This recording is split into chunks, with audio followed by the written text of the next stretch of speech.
Who's ready for the national championship? Katie and Kavan are looking forward to a shot at going back-to-back. The fans are fired up, and the buzz is building in OKC. Mia is feeling it too, trying to bring Jerry's World to the biggest stage. It's time to pursue those childhood dreams and make them real. Can Nyjah make hers come true in her fourth and final try? Gonna have to go through the champs to get it. They want to hoist more hardware. The bright lights are calling. It's time for the greatest show on dirt. Texas is finally bringing the championship home to Austin. All eyes are on them. So is the pressure. We love it. We thrive in it. It's where we play our best. Perfect. This is what they want. A night that's reminded you why she's become such an icon. I'm just trying to soak in every moment. The brightest lights. Tegan Kavan is that girl. It's all of us, the fans. We want to put on a show, fight from within. The highest stakes.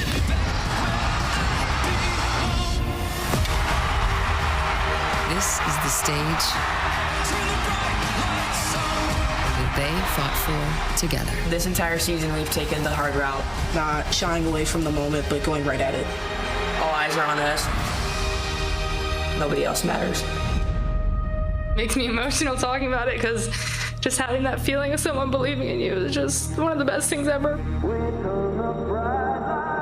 This is the Women's College World Series Championship. For the first time in 22 years, it's a finals rematch. Texas beat Tech a year ago, and then they started this season together, preseason co-number ones. They end the season together. It's game one, best of three for the title. Both teams had to sweep semifinal doubleheaders to get here, and for Texas, 4 elimination victories here in Oklahoma City to get back to the finals for the 4th time in 5 years. It's 2 in a row for Texas Tech in the Champ Series, winners of 3 elimination games over the weekend to keep their hopes alive. Hi everyone and welcome. I'm Beth Mowens alongside our Olympic gold medalist Jessica Mendoza, Michelle Smith, our Hall of Fame reporter Holly Rowe down on the field. We can't tell you if there's going to be a football game or not between these two in the fall, but we can tell you we've got softball. It's for the Natty, and it will be star-studded. Beth, we get a rematch of the national championship last year, and this is a Texas team that looked a lot like the team that won it all last year, but Texas Tech, they got a lot better, added more transfers, added more offense. Yeah, we have All-American arms in the circle. We have bats that bash out of the park. We are going to have an exciting series. This is going to be outstanding. And we've also got some breaking news. Nyjah Kennedy, who probably is the biggest face and the biggest name in the game, does not get the start tonight. So a bit of a change here for Tech. Yeah, but the big reason why Nyjah Kennedy is so fresh is because they've had Caitlin Terry. And this is why Texas Tech is even better. Caitlin Terry, how about 24 wins on the season, a 1.80 ERA? This ain't a bad number 2 to put in here. And why Tech is also here, Terry can swing the bat with a lot more transfers that they've added to a power lineup. Panel, Williams, Burns, big name schools, they left them to come to Texas Tech, breaking every offensive record possible to get to this point. That's the story for Texas Tech. For Texas, Michelle, no surprises there. They've got the reigning MVP of this World Series, and they're going to go with her out of the gate. Tegan Kavan, when you think about Texas pitching, it is Tegan Kavan, and she has been outstanding in Oklahoma City. She's got a great drop ball at the bottom part of the zone, explosive at the top. It's her experience. She has been a stalwart in the circle for the Horns, but it's Katie Stewart who can get it done offensively for the Horns. 30 home runs, and then the Giant awakens. Reese Atwood with her first home run on Monday, having an epic year. Opportunity for that senior to go out with a national championship. Who's gonna win it? Is it the arms or is it the bats? Both programs, new school records for team and individual home runs hit in a single season. It's time to go. The defending champs are resilient and relentless, winning 6 elimination games en route to the finals, staying calm and cool. The Red Raiders are rowdy and raucous, surviving 4 elimination games to chase a first championship. We know the trophy's heading to Texas, destination to be determined.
It's the 2026 NCAA Softball World Series presented by Capital One. The sold-out Devon Park getting set for Game 1, best of 3, and we send it down to our Hall of Famer, Holly Rowe. Well, when Texas Tech assembled this all-star roster, it was with one goal in mind, national championship or bust. But they have faced a lot of adversity this season, and Jerry Glasgow told us this team hasn't really found their footing until the last 30 days. It all started right here on this field with their backs against the wall with Arizona State. They lost the Big 12 championship game. That adversity fueled them in their postseason run. Coming back from an 8-run deficit, backs against the wall again. Super regionals, tension built, 3 elimination games here on this field at the World Series. Players told us we have gone from a team to true sisters. This team is like glue. Everything we've been through has built the chemistry. They are playing their best softball right now. And Jerry Glasgow literally just told me everything we've built in the last year and a half was for this moment tonight, and I believe we're ready. In his second season, he has transformed this program and turned them immediately into a national championship contender. The starting lineups are brought to you by Capital One, and the top 3 in the batting order have been lights out. 5 home runs, 26 runs batted in, and 29 runs scored, and it all starts with Mia Williams. New school records: homers, ribbies, and runs scored. And they will face Tegan Cavan, the junior out of West Des Moines, Iowa. 3-1 in this World Series. And making her 12th World Series start, Michelle. The previous 9 of those have been 0 or 1 run allowed. Yeah, Beth, when you look at performances in the World Series, Cavan right up there in the history, the best in that circle. Won games 1 and 3 of last year's championship series over the Red Raiders, but this is a whole new lineup she faces. And it starts with Williams, the junior from Windermere, Florida. Has homered a couple of times here in Oklahoma City, once against UCLA, and the walk-off in the semifinals against Alabama on Monday. Both teams had the day off yesterday to prep after long days and nights through the semifinals. They both came out of the losers bracket.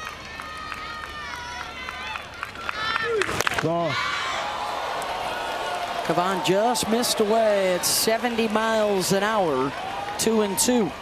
All 4 pitches have been away, either on the plate or off the plate outside. Coming off a World Series career high 10 strikeouts in the semifinal game 2 to advance, and her first showdown with an All-American goes to a full count.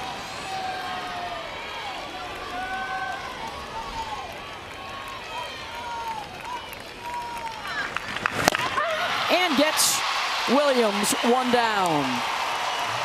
Tegan Kavan, with all that experience in the circle, has the ability to move the ball through the zone, the rise ball at the top, the drop at the bottom, but she's also very good at mixing speeds, upper 70s to 60 miles an hour on the slow stuff. And look at the way she will chase you. That is a picture frame. She is painting the perfect performance, working on the edges. Next up is Maya Davis. She worked on the edges on that last strikeout of Mia Williams. Very aggressive hitter. And now Maya Davis, the senior who's been with Jerry Glasgow all 4 of her years. 2 at Louisiana, 2 in Lubbock. Broke her own school record with her 100th hit of the season here at the World Series. And now over 300 for her career. That is the most of any active player in the country.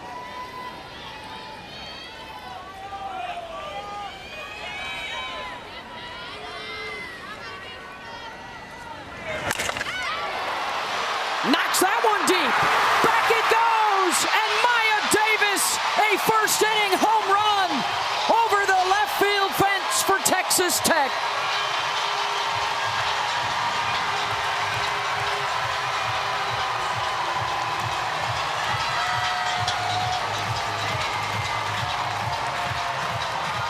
Of the season, makes it 1-0.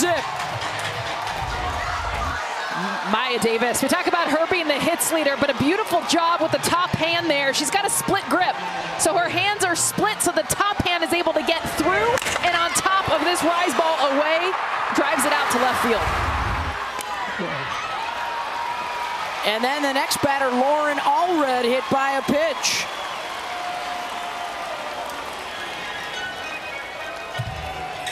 The 8th home run of the Women's College World Series for Texas Tech. And they jump on Kavan quickly. Well, she knew it immediately when she released that pitch. Are they changing this to a foul ball? And does Jerry want a challenge? Coaches get 2 challenges per game. If you win it, you keep it. The ruling on the field is a foul ball. This is a Texas Tech challenge. The previous play is under further review. Mike Burwell, Megan Raymond, Marty Abazishan, and Brett Higgins in blue tonight. Yeah, it's a hit by pitch. And I think Jerry's frustrated. He doesn't want to have to use, he was trying to get the other umpires to weigh in. Does it get the knob? It looks like it may have hit the very knob tip there. I think that's a foul ball. I think that's a great call. That front look looks like just the hand, but you're right from the side. Right there. Yep. And also, it looks like the ball accelerates off the bat.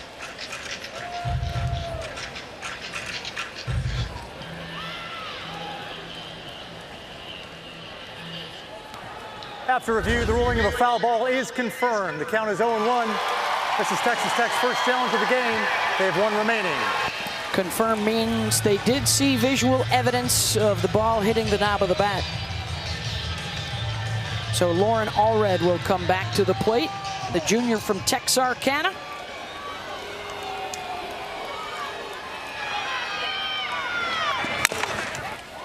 And grounds that one to good on the grass at second and makes the play. And then it's dropped. Now the umpires. But they're going to say she held it long enough to record the out. And actually, I think might have hit Allred running by her.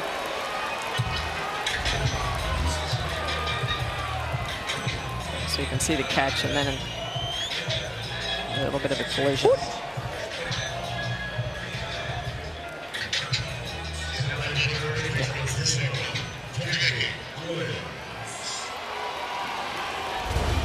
Yeah, you see the arm knocked it out of the glove afterwards. I mean, it looked unintentional.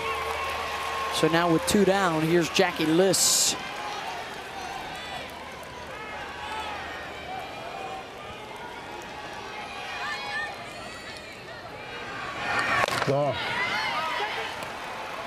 Jackie 424 with 21 home runs. 8 different players on this team have double-digit home runs.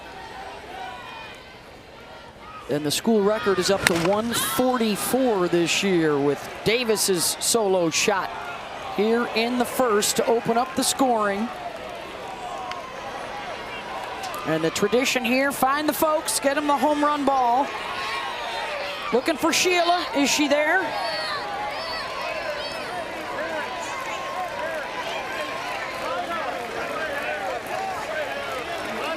There she is.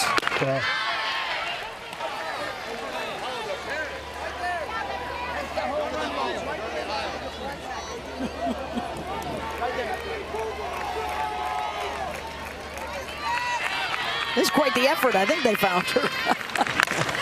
2-2 pitch. List drives that one the opposite way, and room for Ashton Maloney. But a blast to open things up for Texas Tech. There she is. Mom's got it. Maya's home run ball. Maya Davis.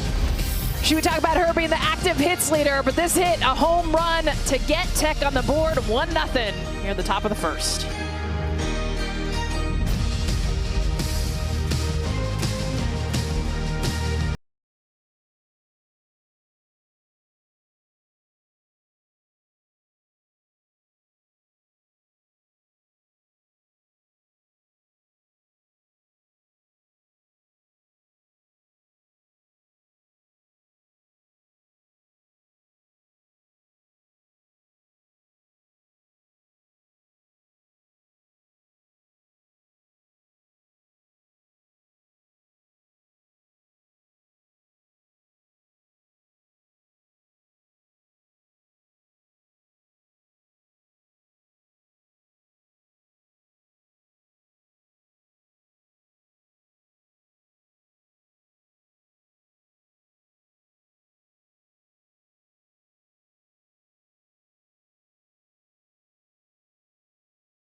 Starting lineups are brought to you by Capital One. And Katie Stewart prominent in that lineup for the Longhorns. She and Reese Atwood, 3 years together in this lineup, and career records at Texas. Stewart with 6 home runs in her World Series career. Atwood with 74, the career leader. And they will face Caitlin Terry in the circle. The junior out of Glendale, Arizona, the first-team All-American who led the Big 12 in both wins and batting average. Caitlin Terry coming from that left side. So much velocity. Rise ball at the top of the zone. She likes to use that often. It's her highest whip rate, but she'll also go with the curveball downstairs. Look at those 14 strikeouts in the World Series. They are around the zone, but through the zone. She's got that much confidence in her pitches. She's just a complete athlete. You'll see her all over the field today, just pitching and hitting, but she attacks that strike zone up. She'll also use that curveball into lefties, away from lefties, and also inside to righties, challenging them underneath their hands.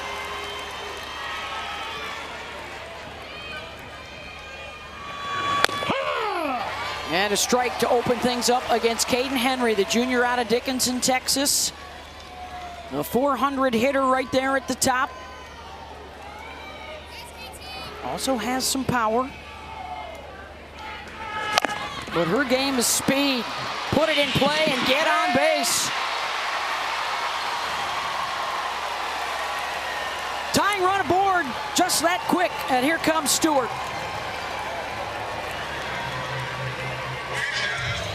The SEC Player of the Year out of Frankfort, Illinois.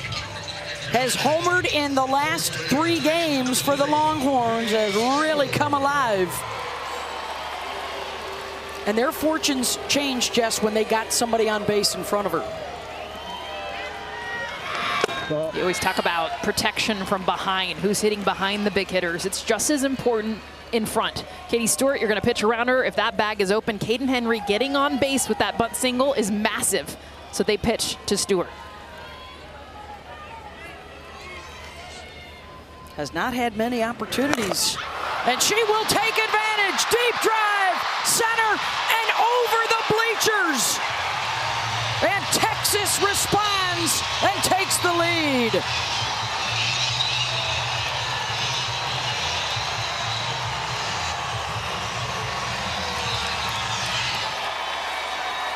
So what happens when you pitch to Katie Stewart? Why would you not want to pitch to Katie Stewart? Because of this reason. Cookie Monster. She gets a cookie down the middle part of the plate. And she makes Caitlin Terry pay. I mean, this is middle. A beautiful job. She flips that bat down. Such a powerful hitter. So simple, so strong. A no doubter. It's a 69-mile-an-hour curveball that goes out at 81 miles an hour exit velocity off the bat. 65 is considered really good. So that's Ferrari-esque. We haven't seen 80 plus yet. 81 miles an hour. She hit that, what, 270?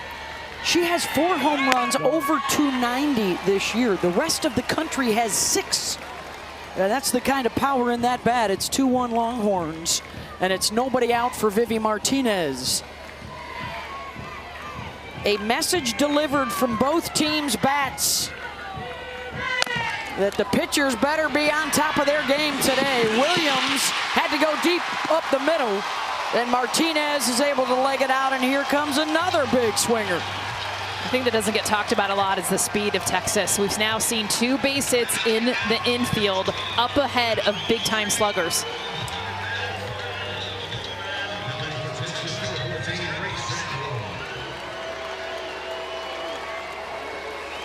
Three straight hits to open up the game for Texas.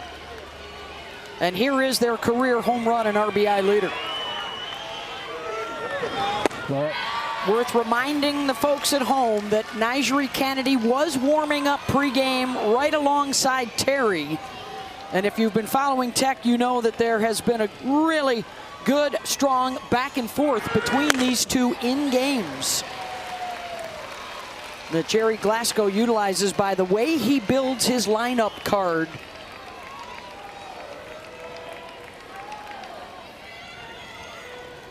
Substitution rules in softball a lot more lax than in baseball in terms of re-entering games. Right back to Terry, spins to second for 1, and that's all they'll get there as we check in with Holly. Well, I talked to Coach Glasgow before the game about this decision tonight, and he said in an ideal world, Caitlin Terry could start this game and dominate and go the entire way, but he said, I want to make sure that we're ready. If she doesn't, Nigeri's there for her to come into this game. He said it would be ideal if she could go the whole way, ideal if Nigeri could go the whole way tomorrow, but this is where we are right now. Well, and he's used both of them in this postseason. They've gone a lot of back and forth. Nigeri was very good in game 2 against Alabama to get them here into the champ finals. She looks on, a little self-talk. In her 4th World Series, she has made more appearances in the circle than anyone in the 44-year history of this tournament. Good. Flies out to center, and Davis has it 2 down. Well, and one thing about Caitlin Terry is that she's a lot of upspin. Even her curveball, everything so far that she's delivered at Texas has been upspin and in the upper part of the zone. This Texas team obviously has a plan with Caitlin Terry too. All the at-bats have been 3 pitches or less. They are swinging early. Glasgow keeping a close eye on his pitcher here. Both sides with a home run the first time around. How about the first time in Caitlin Terry's career, she's a junior, that she's ever given up 3 hits in a row to start a game. I mean, incredible how good she's been, and right now how good Texas is. This is the freshman Hannah Wells. Tried to check it and did. 1-1. What a start to game one of the championship finals, the first rematch in over 2 decades. And the first rematch of the championship series era when we went best of 3 in 2005. And their Stewarts are going to run out of room. They got a wall. They collect all their home run balls. Of all the home run balls. But I mean, just this year alone, like 31 this year. Go get yourself a house full of softballs. Wells, opposite field. Atwood paused and then kept on running and will hold at third. And they're on the corners with 2 outs. And Hannah Wells, the freshman, has really been hammering the pitch on the outer part of the zone, and that's where she gets this one. It's a curveball that is trying to get back over the plate, and she just punishes it the opposite way. Look at the way she gets that barrel, drives it. Oppo.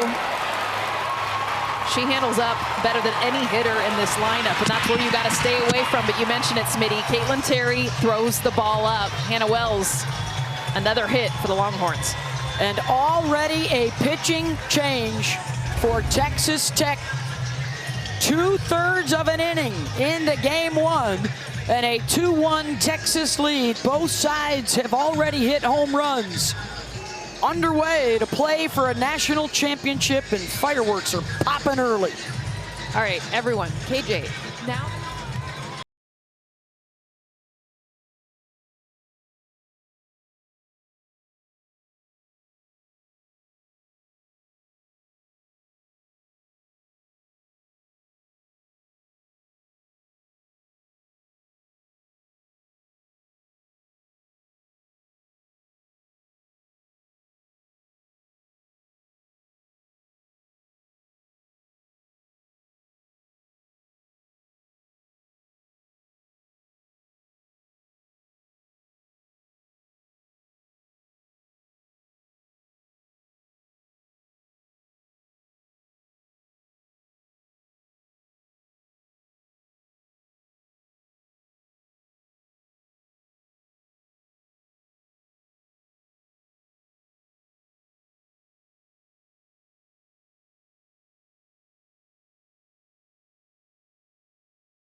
Well, the face of the game did not get the start, but she does get out there quickly. Nigeri Kennedy, the senior from Topeka, Kansas, is in at 29-6 on the season.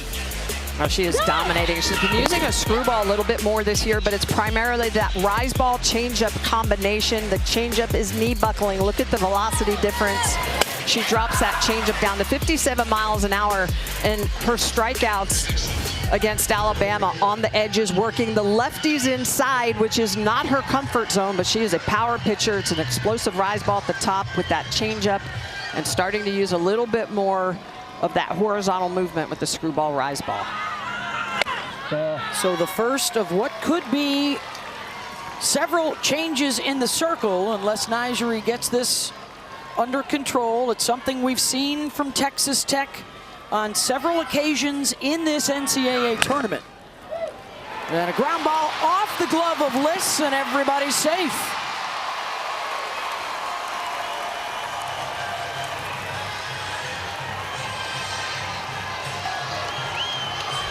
And this is the 41st error of the year. This one, you've got to move your feet and get your body in front of that. It's not hit that hard, and they're going to call that a hit. That's a ball you have to go get. You've got to be, you want to win championships, you make those plays. So now 2 on with 2 outs for Ashton Maloney. 5 hits in the inning for Texas, including the Katie Stewart 2-run home run.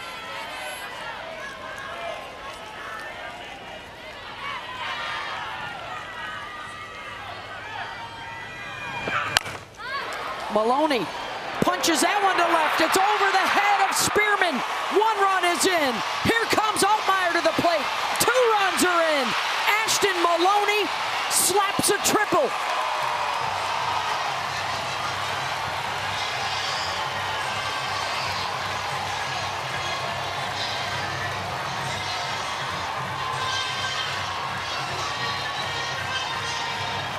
Des Spearman has not been in left field the whole World Series, and you're going to watch her run in on this hit. She runs in 3 steps. This ball would have been caught. She ends up getting back to the original position.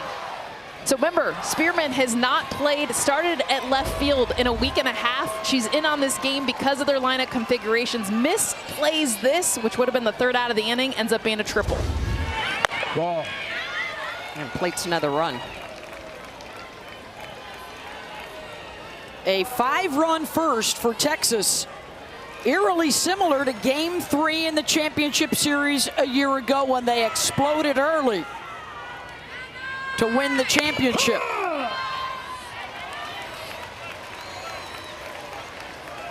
Yeah, Nyjah comes into this game. She gets a ground ball out to 3rd base, cannot make the play. A fly ball out to left field, cannot make the play. She's a swing and miss pitcher and ends up getting the strikeout to end the inning. All 9 come to the plate for Texas. But who got them going? A lot of hits in this inning for the Longhorns, but of course, it's Katie Stewart after a Caden Henry single. A monster mash. 81 miles an hour, 270 feet. Stewart starts the inning that scores 5 in the bottom of the 1st. Running out of highway.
The NCAA Women's College World Series is presented by Capital One.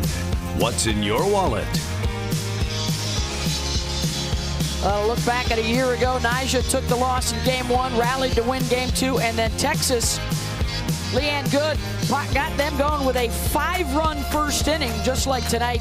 Kavan did the rest, and Texas lit up the tower in Austin for the first time in school history. Tegan Kavan was your most outstanding player.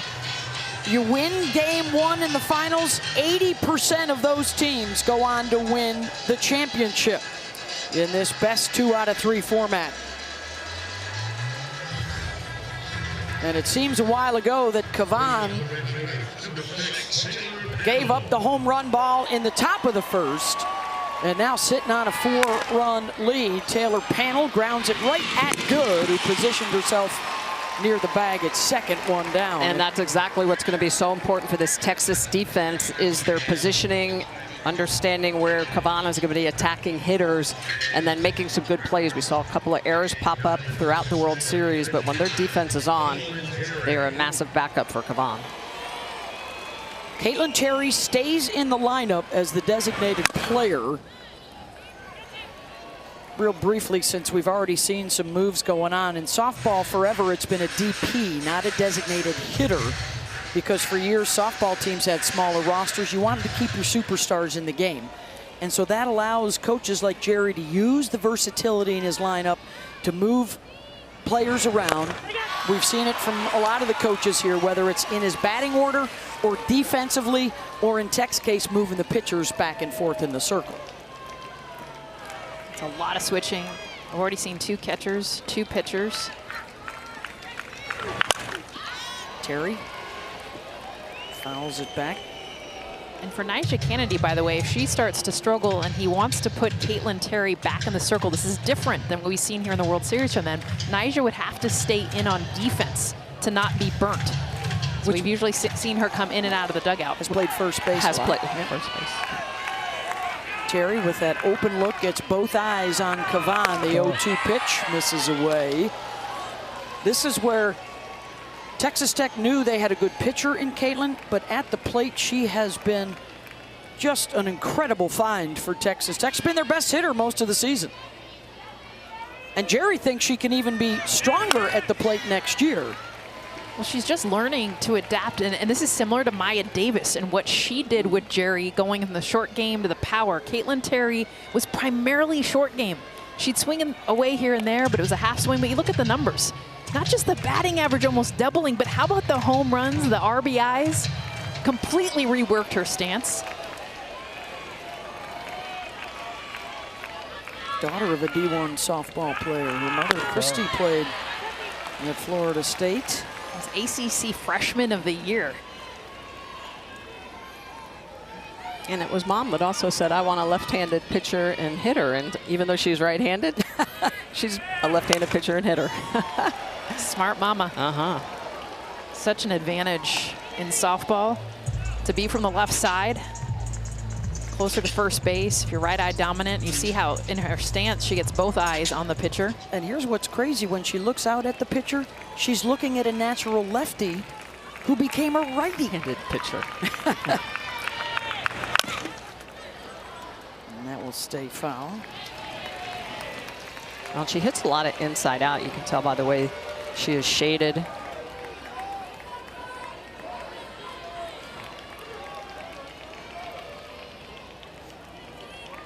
And what she's looking at is right there. That's where she wants to try to drive that ball.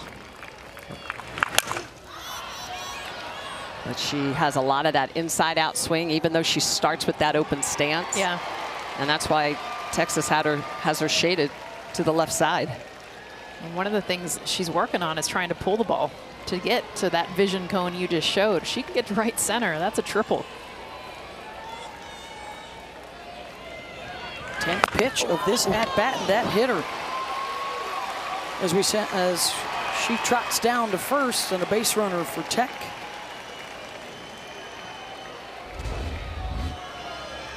Well, Kavan challenging her on the inner half, but it's a rise ball that just moves in off of the arm guard.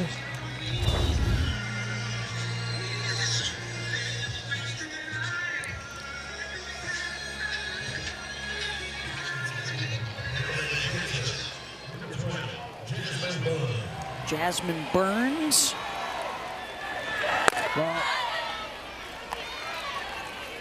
Did not start the game as the catcher, was on the lineup card originally, but came on when Nyjah Kennedy came on. Which, by the way, burnt already Victoria Valdez. So she came in to catch. Jazz Burns came back in to catch. So already a player burnt. Her teammates say she's a pro hitter with good swag in that batter's box. Has a couple of home runs here. One against UCLA and then one in the semifinals against Alabama. Well, that's just the length that you mentioned, Beth, of this lineup for Texas Tech. 9 hitters in the lineup, 8 of the 9 double-digit home runs for Texas Tech. That's because Davis joined that group in the first inning. There's the 1-2 from Kavan.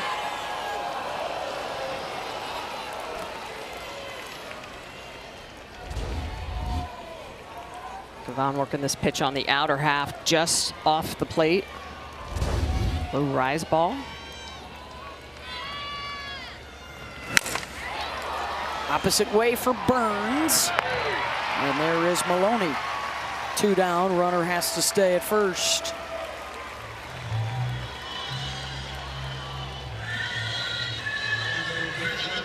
That'll bring up the number 8 hitter, Desi Spearman. Former Conference USA Player of the Year at New Mexico State.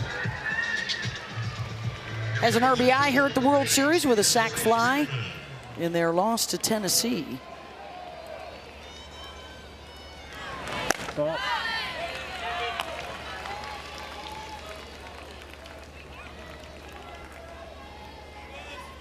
322 on the season with the 13 home runs.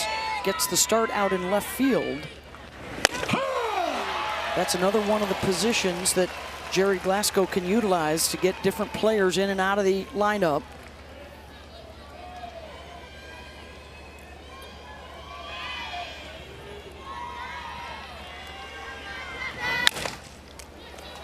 Ground ball just inside the bag to Nichols, side retired.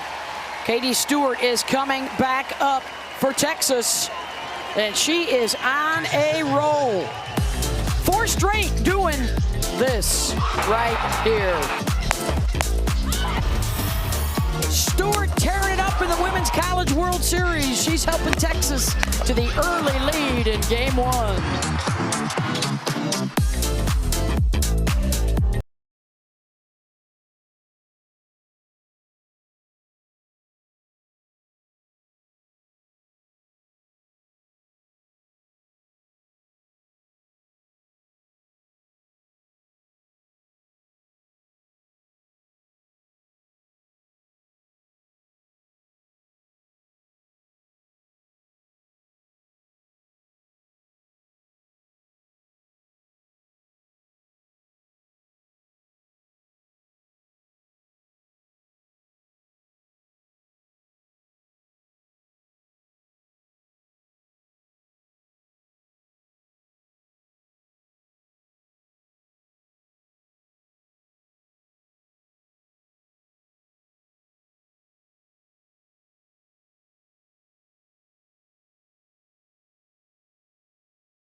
Take it back to the first inning. Caden Henry got things rolling with her speed, a drag bunt, set the table, set the tone for Katie Stewart. 31st home run on the season.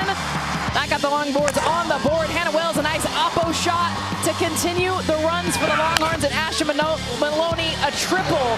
That's runs 4 and 5, and that is just the first inning. They bat through the order.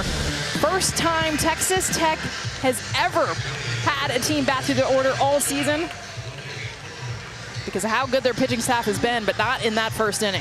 And for Katie Stewart, her 6th home run this year off of 5 different All-American pitchers. Good when it's counted the most. Yeah, that's impressive. And so it's back to the top of the order. This group 1, 2, and 3 has not seen Kennedy. Nija came in after the number 6 batter in that first inning. Henry with the drag single to start the rally. New left fielder is Logan Holloman, so we told you that was a position you might see some traffic. So Logan is out there, good defender for Jerry Glasgow. I love the confidence of Caden Henry at the plate. When she talked to us yesterday, her mentality is I swing and I'm safe. And that was the case with the drag in that first inning. A softball player and a trackster when she was younger. She was showing off that speed first at bat. As soon as she got it down, she was gone. She's 29 of 31 in stolen bases. I mean, her speed is a massive part of the game and the offense. But you mentioned it earlier, her being on base is really the key to Katie Stewart being able to have pitches thrown at her for her. And this is a huge out for Nija Kennedy to try and settle things down as she gets the ground out to Williams. And here comes Stewart.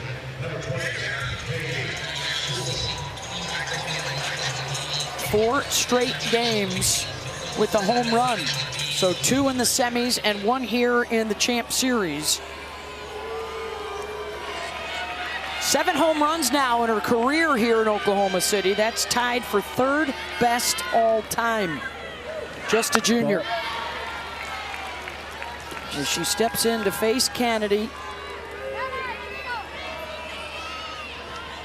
in her 20th career World Series appearance in the circle. Skies that to the right side. On the run is Allred, and she's got it on the line, 2 down. Nigeri passing the great Debbie Doom, the UCLA legend for most apps, and trying to end her career with a national championship. She's been the National Freshman of the Year, the National Pitcher of the Year, the National Player of the Year, an All-American, every accolade you can get except the big one. And the fact that she's been here every year of her career. Yes. There's not a lot of athletes that can say that. And with 2 different programs, not a lot of athletes can say that. I mean, told us yesterday this is about redemption after losing to Texas in the finals last year. What a job she did to get them there, throwing over 800 pitches, threw almost every one for them in the tournament. no, and I thought this year looked her best against Alabama in game 2 to punch their ticket. I mean, she was outstanding in that game. And this year there were times where she struggled. But look at that career. ERA at 1. I mean, over 100 wins, 1,000 strikeouts. It's legendary. That's like Kat, that's like Monica. Yep. That's like Jenny Finch. That's like D'Lo with the velo. That's right. Danielle Laurie. Here's the 1-2 to Martinez. 2-2.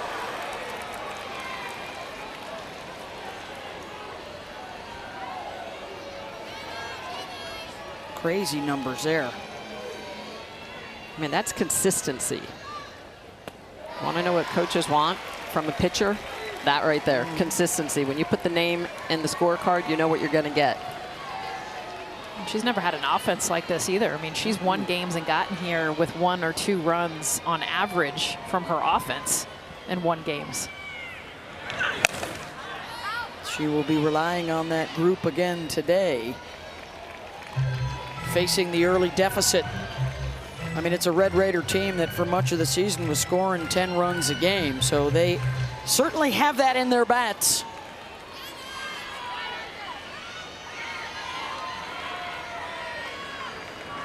Full count. Handcuffed her, and there's Panel. And a 1-2-3 second. 5-1 Horns early in game 1.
softball needs me to be the villain, I'm all about it. Let's go. It's fun.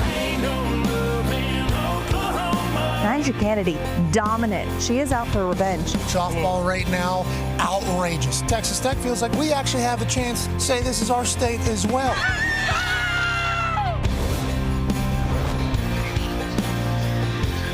Oh, the Texas Tech Red Raiders and the impact transfers. Last year, it was Nyjah Kennedy in the circle. This year, they went out and got the All-American hitters. And it's a stacked lineup. They were talking to us yesterday. It's all or nothing. We all got together so we could win a national championship and bring it back home to Lubbock.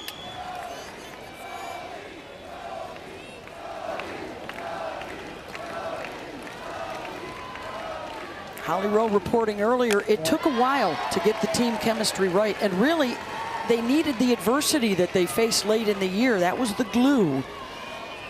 Because they didn't have a lot of challenges throughout the regular season. Only 3 non-conference ranked opponents on the schedule.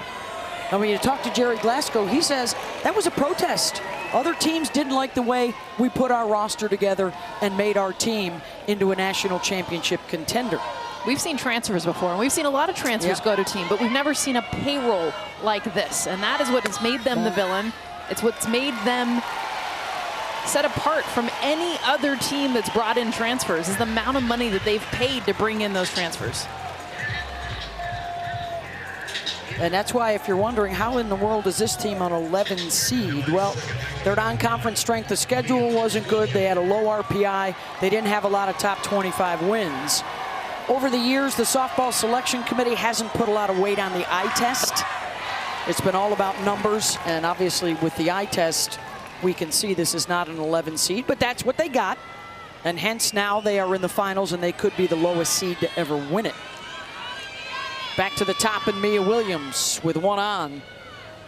And they continue to throw her away. There was an off-speed away. Mia Williams looking for it. And that's the pitch that Kavana's going to have to use to take that power away from this lineup that has already hit 142 home runs this year.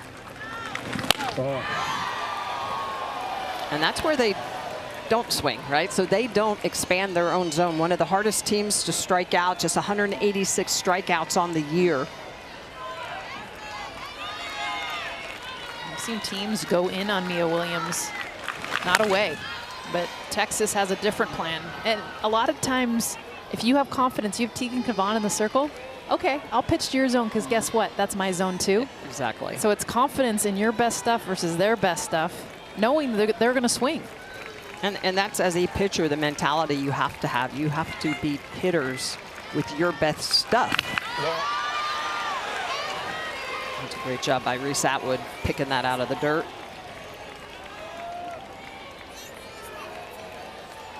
All-American catcher behind the dish. She and Kavan and Nyjah Kennedy will all be teammates this summer with Team USA. They're all a part of the national pool as we start to build the Olympics in 2028. Games are in LA. The softball games will be right here at Devon Park. Williams strikes out for the second time. One down. Well, and this pitch is blended so well. This is a 59-mile-an-hour changeup, but it's the rotation, the heavy spin rate on this that makes it look like it's coming at 70 when it's really coming at 59. And when Kavan throws this pitch under 60 miles an hour, it has been outstanding. Second strikeout, both to Williams. Davis lines that one out to left to Altmaier. 2 down. Maya Davis, 2 hard hits, a home run her last at bat. Line shot to left. Not many have looked good against Kavan, but Maya Davis has. Trying to start the uphill climb for Texas Tech. The problem is Texas is 67-0 when Tegan Kavan is pitching with a 4-run lead or more. And that's tough sledding. Yeah. Well, and it's because Kavan knows how to protect the lead. She typically limits the free passes, even though she had one to Haley Toney to start off this inning. But when you look at the non-negotiables of successful pitchers in the circle. She checks all the boxes of works from ahead, no free passes or limited free passes, and then working the edges of the plate. She also just goes right at batters. See the difference in those numbers when she's ahead in the count like she is now versus behind? I mean, it's tripled. It's incredible. And when we talk about pitching and the art of it, that's it. Working from ahead, getting hitters to strike themselves out. Well, and Lauren Allred right now, who's 0 for 11, by the way, career against Kavan, has just been late on everything Kavan has thrown. 2-2 pitch. Able to check that.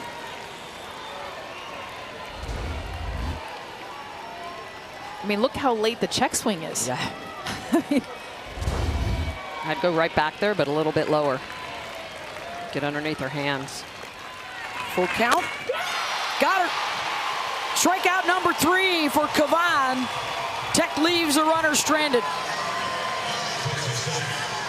When you're Tegan Kavan and you have a rise ball that you can throw in multiple positions, you put it right underneath the hands of Lauren Allred. You pick up your 3rd strikeout of the game for Tegan Kavan.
The story for the Texas Tech Red Raiders last year into the championship series.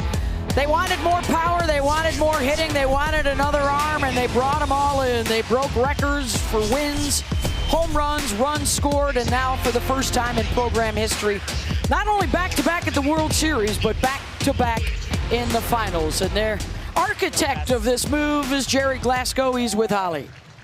Well, Coach Glasgow, that's the most runs you've given up in a first inning. What did you talk to your team about in the dugout or individually to try to get them a little bit more back on track? It's one of the innings you don't want to happen, especially here. But now it's just we got to get momentum. We need to score one run and get some type of momentum back in our dugout, and then we can build from there. But we're letting, we let 2 innings go by there. Can't afford to do that. We've got to, we had to score, in my opinion, right there in one of those 2 innings. Because I can't afford to leave Naja out there in a 5-1 game. I got to save her for tomorrow. So we're going to go to Lincoln, and we got Terry to come back to if we can get back in the game. Thank you, Coach. Your batting lineup, though, 5 runs shouldn't be anything for this lineup. You've got firepower, but what's Kavan doing that's making that challenging? 5 runs against Kavan is an uphill battle. Like she's a great pitcher. You don't get like the All-American status she is. I mean, go to the whole World Series last year. How many runs she allowed the whole World Series? It's a battle to get 4 runs back. You don't want to dig a hole like that. It just seemed like we were out of position on every ball, and everything went. We just weren't in the right places the first inning, and it's a battle. Thank you, Coach. Thank you. All right, so news from Jerry Glasgow that Kennedy will come out of the game and they'll save her for tomorrow. Lincoln will come on to pitch, as you see the history of Texas Tech and the job that Jerry has done in transforming this program through the NIL. And the commitment of Texas Tech to make this kind of move. We've never seen this before in the history of our game all at once, also quickly with this caliber of transfer.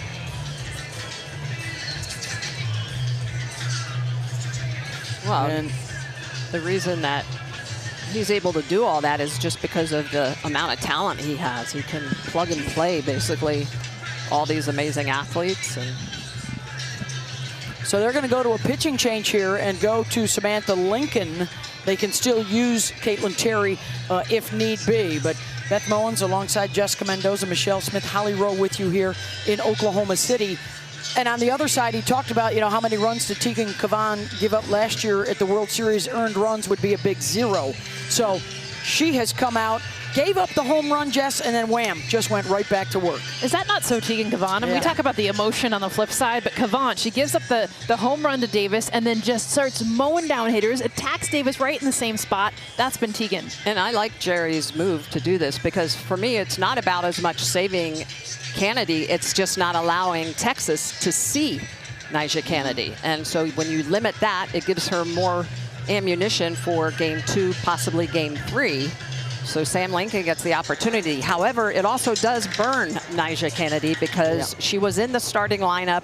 They put KT in to start, and now that she's out again, they do not have her anymore for the rest of this game. All right, the other big story right now is the play of Katie Stewart. 4 straight games with a home run, hit a bomb in the first inning to respond quickly for Texas, and then they were able to build off of that with that big 5-run first. It's so authoritative, and what's interesting is coming into the postseason, she had a bit of an extra base hit drought. You forget about it so quickly the last 4 games, but Katie Stewart figuring it out, how strong she is, especially when you see that long ball. That's only a Katie Stewart drought. Anybody else would have been just like happy with the results that they were getting, but yeah, she's the type of athlete that will change a game, and Charity did in that first inning. All right, so here in the bottom of the 3rd, Texas will pick up the bats and face Lincoln. A sophomore out of Taunton, Mass, 6-foot lefty, and a former high school pitcher of the year to face Reese Atwood. So she jumps right into the fire. It's her 3rd relief appearance in the NCAA tournament. Reese reached on a fielder's choice and scored back in that first inning. One of the advantages, I'll tell you what, of Sam Lincoln to come in this game, I can guarantee Texas did not plan to see Sam Lincoln in this series. You're preparing for 2 pitchers, and Terry and Kennedy. So definitely a different look.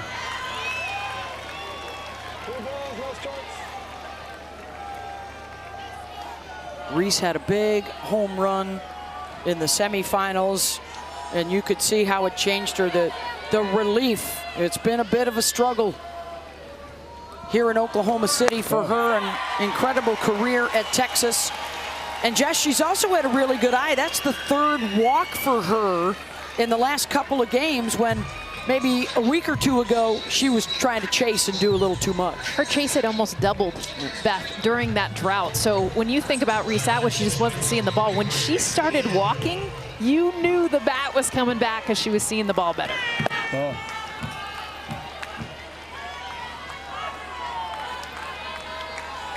Here's Leanne Good. Flew out to center first time up, the senior from San Antonio.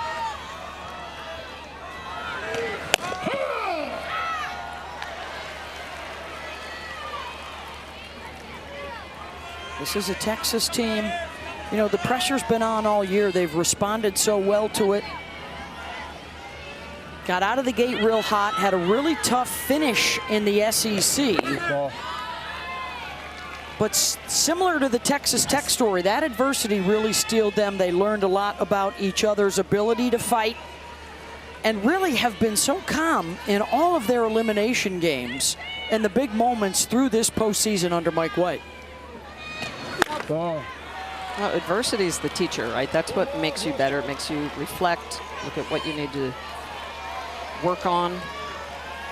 And complacency sometimes does show up when things are easy, when you're rolling. Ended up winning the SEC Tournament Championship this year. Good, another fly ball to the outfield. Cannot move the runner, 1 down.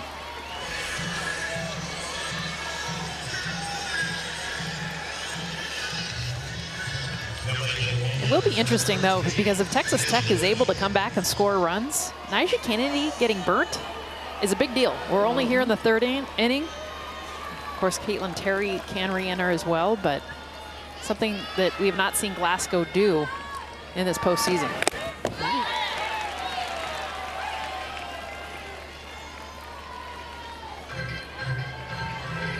And think of the message, too, it sends the team in a bit. Like he even said, we're saving Nyjah for tomorrow. You always wonder, right, how that's going to play with the rest of your lineup.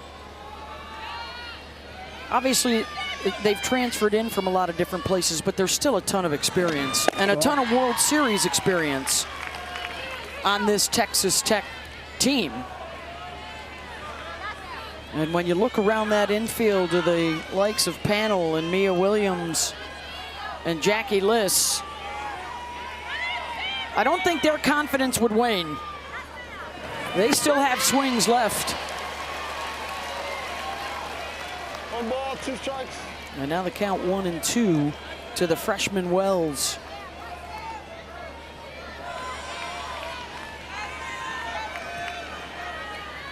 And that's Chloe Riasetto now trotting out to the bullpen for Texas Tech.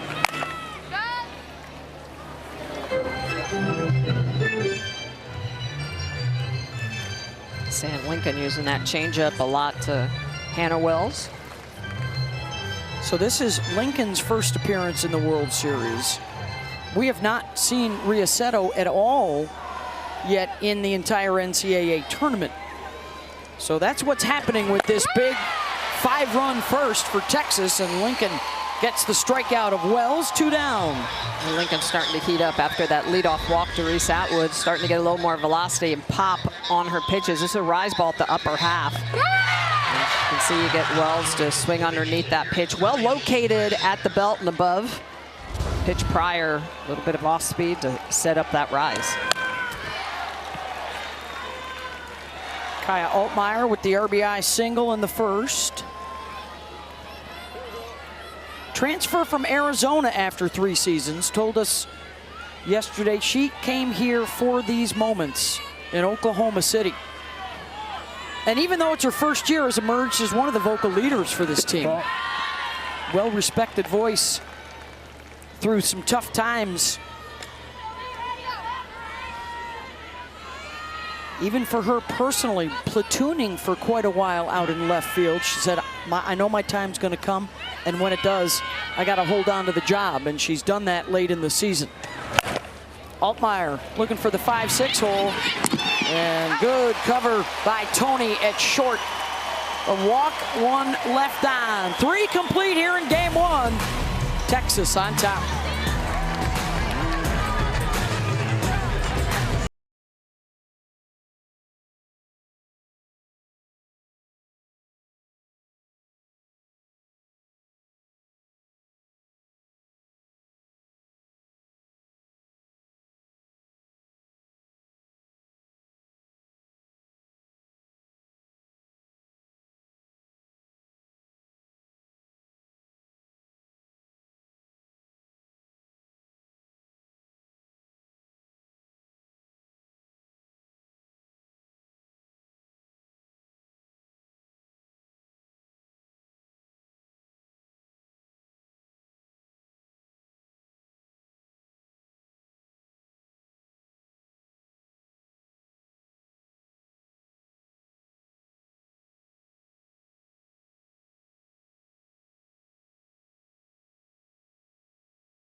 This is real rooting, the kind reserved for fans who feel every play,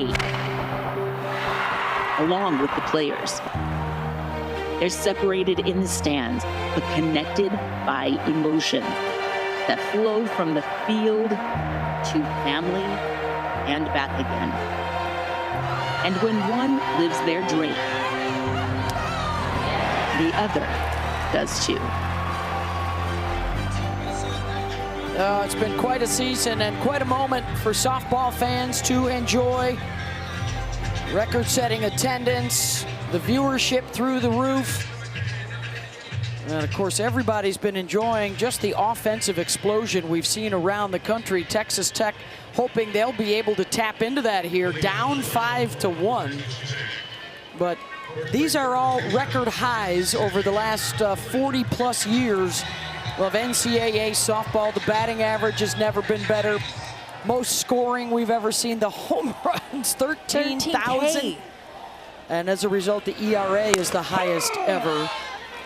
As Tegan Cavan tries to chip away at that number, Smitty.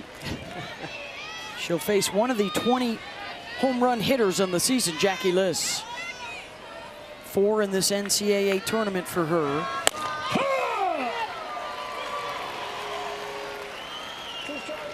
But what a crazy week it's been again, all over social media, all the attention on the game. Well, the growth of it, all the little girls out there dreaming of someday being able to participate here in Oklahoma City, playing the sport. Well, I thought it was so cool, even talking to Tegan Cavan. It was like, I watched the Women's College World Series every year. Yeah. She talked about Danielle Laurie when she was 4 years old, winning it all. They'll have next one day. Georgina Quirk was another one that she watched, and it's so cool to know that these little girls were showing in the stands. Jackie Liss was one of those little girls watching her Aunt Becky play many, many years ago. Well, not that many, maybe one many. Sorry, Becky. A whole family of batting ballers. And now another generation coming through.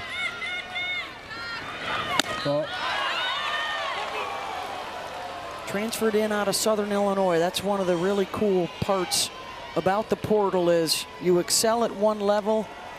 A lot of them end up getting their degrees, and then with a year of eligibility left, say, I want to go challenge myself against the best. And well, she grew up playing with Nyjah Kennedy, so she knew Nyjah. And she said last year, I was sitting on my couch watching Texas Tech and Texas compete in this champ finals. And had the opportunity to make that dream come true. You reunite with her teammate in high Exactly. school. 4, 5, and 6 here to face Cavan. And another full count. Cavan's so hard. She lives on that edge. Barely a ball. Jackie Liss takes it.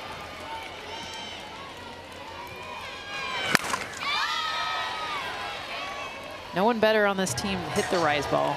Cavan knows that. Jackie Liss has the swing, the simplicity of it. She talked about how loud her teammates are, how loud they are with their swing. She's like, I like being quiet in every way. Gets it done.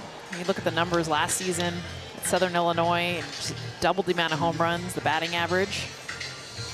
Had a 2-run home run in their win over Mississippi State.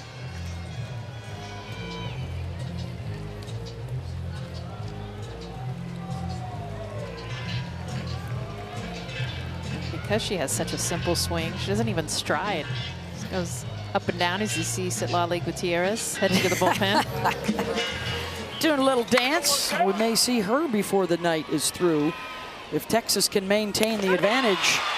And Tegan Cavan gets Liss to chase that rise at the eyes. This is what I love about Tegan Cavan. Jackie Liss, her power zone, it's the rise ball. Tegan Cavan says, I know it, and guess what? I'm gonna give you what you want, and you're gonna miss it. And this is Cavan, why she's so good. Her best pitch, and the 11th swing and miss. Gets her 4th strikeout. Here's Taylor Panel. These two familiar with one another last year when Taylor was at Tennessee. Her Lady Vols were eliminated by Texas in the national semifinals.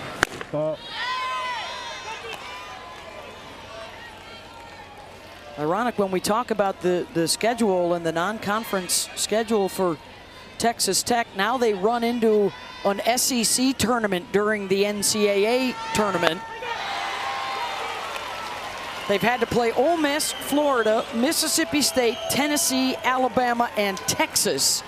So far, 7-2 in those games, and they've knocked out Ole Miss, Florida, and Alabama. Ground ball to third. J.C. Nichols stays down on it. As we send it down for more on Tegan, here's Holly. Well, when Tegan Kavan was a little girl, she wanted to be a pitcher, and her mom, Teresa, who had been a pitcher in college, said, no way. I know how that can consume your life. It's stressful. It's such hard work. I just want you to play a position. And so one day there at the ballpark, Teresa goes out to check on her mom, Grandma, who was out by the car. When she gets back, Tegan's in the circle. She's furious. This was not the plan. She did not want her to be a pitcher, but Tegan knew her own mind, said, I am going to pitch, Mom. At 7 years old, the decision was made, and the rest is history. And she learned to pitch right-handed instead of the natural left-hander that she was. Because her mom gave her a glove to make sure, okay, I don't want you to pitch. So you can't pitch if you're left-handed, and I give you a right-handed glove. Tegan Kavanagh, like the moment she looked away, was like, oh yeah, Mom, guess what I can do? Her mom pitched at Drake University out of Des Moines. Some people just want the ball. They want the spotlight, and Mike White says Tegan Kavanagh wants them both. And she is shining in that spotlight in the circle right now.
Welcome back to the Women's College World Series presented by Capital One. Here with the Longhorns head coach Mike White, a 5-1 lead. And Coach, I want to ask you, the second batter of the game steps in and hits a home run against Tegan Kavanagh. How did she quickly resettle herself? It's a good question. I think she did a marvelous job. I mean, made a little mistake. She knew she threw over the plate too much, but she let it go and was able to bounce back. And of course, we had a great answer in the first innings. Speaking of the answer, this team, everybody got up. You really put some runs up on the board, capitalized on mistakes. How did that answer lift this team? Well, we talk about answer innings, and that's definitely one big thing we had right there was an answer to their punch. We answered them up with another big punch, so it was great. All right. Thank you, Coach. Thanks so much. Welcome. Thank you, Holly, and Coach Mike White. And he is enjoying the performance of Tegan Kavanagh so far. The 2-run home run for Stuart Maloney with a 2-run triple. And Tegan has retired 11 of 13 since that homer. And Texas is one of the best teams in the country at answering. That is one thing they have prided themselves on all season long. When they give up a run, they earn it right back on that scoreboard. Well,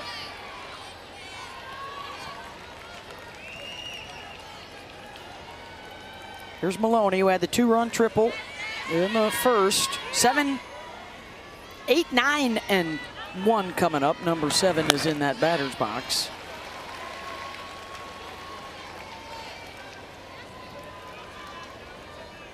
Ashton was a starter on their championship team a year ago. 6 field players returning, along with Kavan in the circle. She had a hit in every game of the Champ Series a year ago. Williams covers at third. One down. Well, the Women's College World Series final continues tomorrow here on ESPN, 8 Eastern. For more information, visit ncaa.com, your home for NCAA championships.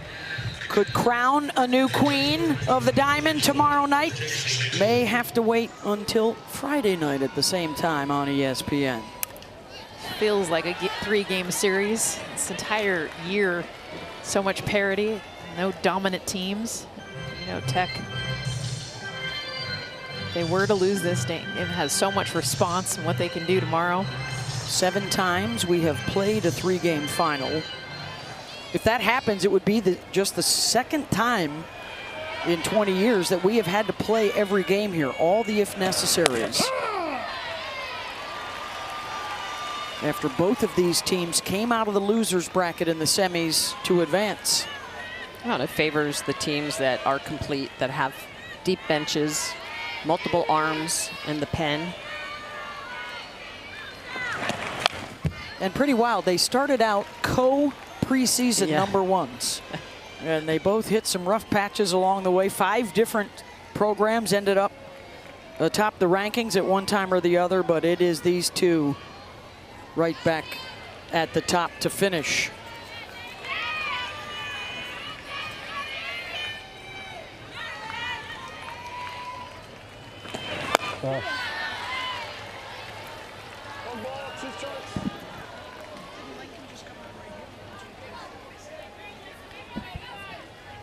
Nichols, one of 2 freshmen in the lineup for Texas, is really responsible for getting some of the rallies started. Has done a good job in that 9-hole. Ricochets off of Lincoln's glove, and Nichols will be safe, and she'll pass the bat to the top of the order with 1 out.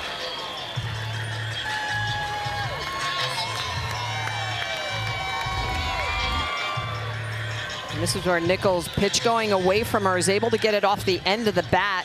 Goes off of the glove of Sam Lincoln. And that's all it takes. When you've got the speed of JC Nichols getting down the line, a little bit of a deflection is going to give her a chance to get down to first. That is their 3rd infield hit of the night. Using that speed, and honestly, Sam Lincoln being left-handed. Having to reach across her body to try to field that. And even if it went past her, I don't think Mia Williams has the opportunity to make the play, just too much speed. And one of the things that I think with this Texas offense, when they're going right, they're short gamers, they're Henrys, they're Martinez, the Nichols, they're the ones that are getting on base, and they've done that so far in this game. And then the big bopper cleans up the mess. Yeah, 8 of the 9 have already reached. That clips the outside corner for Henry, who was also a 2nd-generation softballer. Her mom, Karina, played in the Division II World Series. Oh. 2-1 from Lincoln. 3-1. The home run hitting Katie Stewart awaits. She was just looking, Aaron Earlywine was showing her the cheat sheet of Sam Lincoln. Kind of, this is where she's going to throw hitters like you. She glanced at it. Little chopper to Williams. Slings that to first in time to get her 2 down. As Stewart comes up with a runner now down at 2nd. Back in the 1st inning, how the Longhorns got on the board. Yes, Kate Henry got on. Katie Stewart went ahead and hit her in. A monster shot. Doing what she does. 4 games in a row, 4 home runs. 1 in each, 31 on the season. Surprised if they pitched her, yeah. It's the only problem with first base being open. You get a runner on base, but as soon as JC Nichols went to 2nd, I'd walk her too. And just a reminder of the problems with the intentional walk in Game 1 last year. They tried to walk Reese Atwood, and Reese ended up swinging at a pitch that was hittable for a 2-run single off of Nigeri Kennedy. Well, the battery every week should be working on intentional walks in case it is necessary in games, but a lot of batteries do not work on it. I love Katie Stewart too. I mean, every pitch she is coiling up, ready to pounce if they do get it close. A lot of times you see hitters just kind of taking the walk, standing upright, but she is in there. She knows what Texas can do. Just in case, and Lincoln making sure she doesn't put it anywhere near. So can Vivi Martinez protect with 2 on and 2 out? Nobody's more hungry than she is. Did not get on the field last year for Texas. An ACL injury. And she is savoring every moment this time around, trying to be on the field to win one. First pitch swinging back up the middle, gloved at short by Tony. Throw to first, not in time, and the speed of Nichols to fly all the way around from second to score.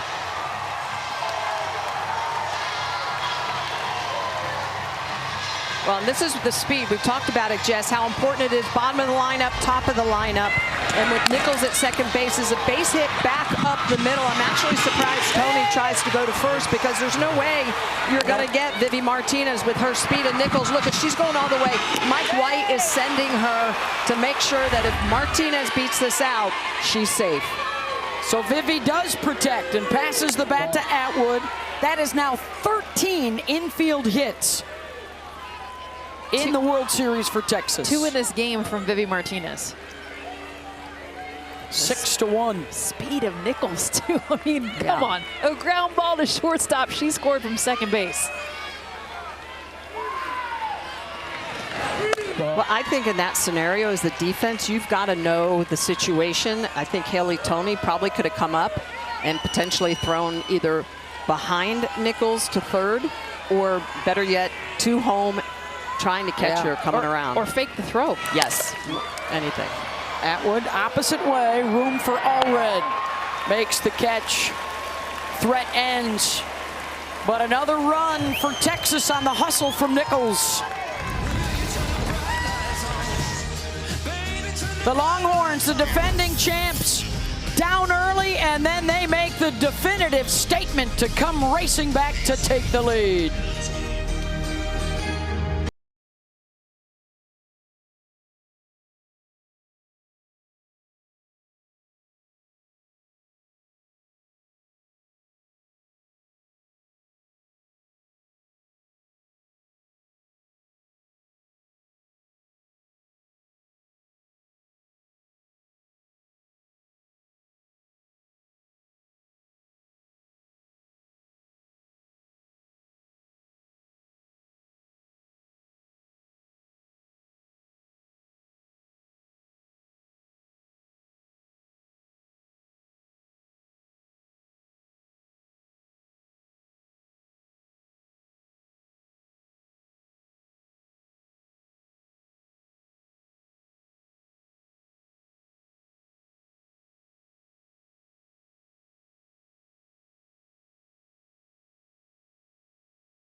Tegan Cavan, one of the best pitchers in the game, struggles in that first inning. A rise ball that is too sweet over the zone, and Maya Davis sends it yard. But since then, she has recovered using that changeup. Her rise ball at the top of the zone, really painting just an outstanding picture as Kavan really uses all of her tools. 4 strikeouts on the day, but look at that career ERA below 1, 5 shutouts. That's a Texas record. Just so much poise in the circle for Tegan Kavan. Yeah, just picked up one of those shutouts in the semis.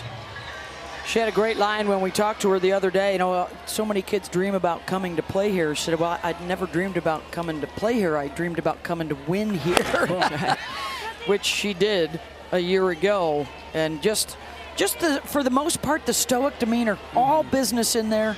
Her team feeds off of that calming presence.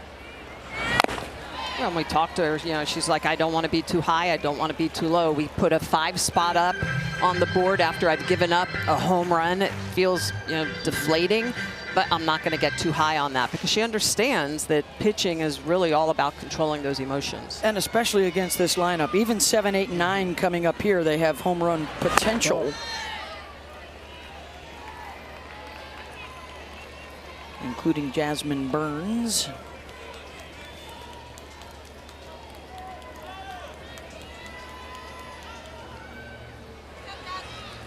Hit 25 home runs last year at The Ohio State University, the new Big Ten record. And then Megan Grant came along this year with UCLA and hit, what, 42? Yeah, doubled it.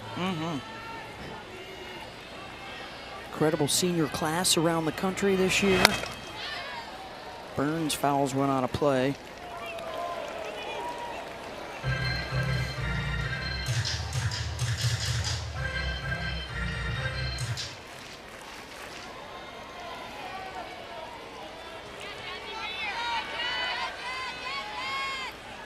Full count.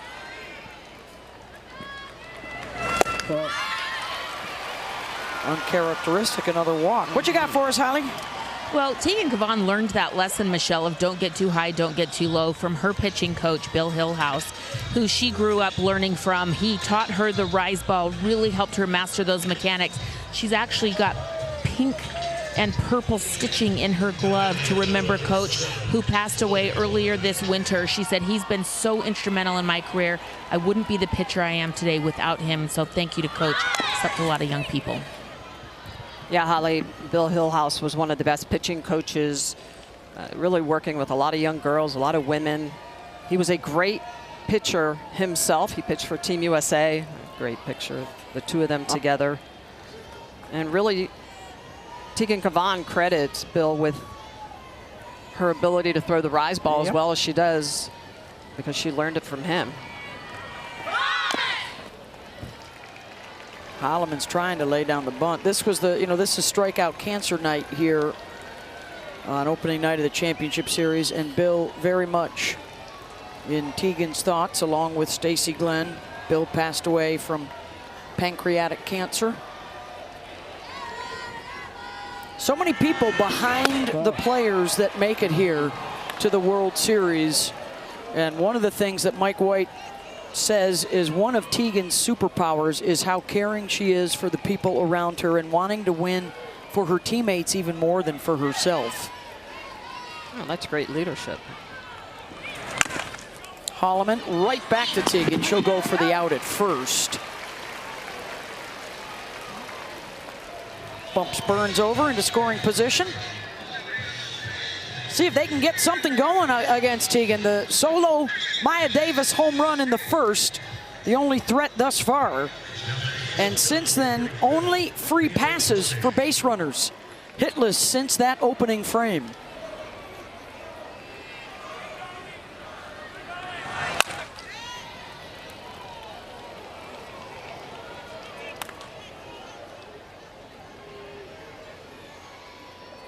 Here is Haley Toney.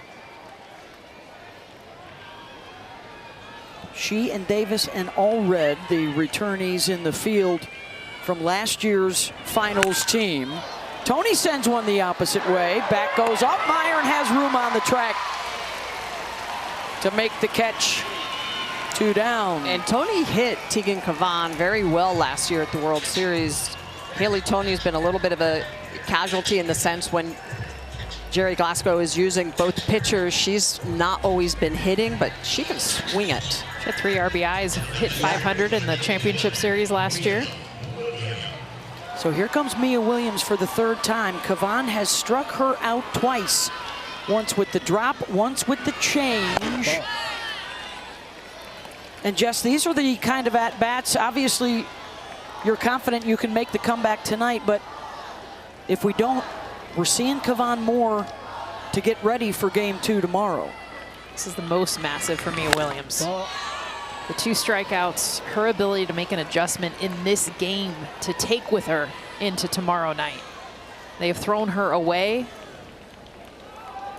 That breaking ball, you talked about the changeup also outside. They've only come in on her once. And there's been a ton of chase. Jerry Glasgow told us that's one thing that he'll call time a lot of times and tell her, they don't want to give you strikes, so stop helping them. Do not swing the bat until you get a strike. Well, and it's interesting because those first 2 pitches from Kavan, both called balls, but both on the edges of the strike zone. Could have been called strikes and were not. But you don't want to hit those pitches anyway. No, exactly. She's looking for something elevated. I mean, she wants a rise ball. You just saw she has not struck out 3 times in a game in her career, and she'll keep that going. And she drives one back, and that is gone. Mia Williams, an absolute jet out to center and a 2-run shot with 2 outs.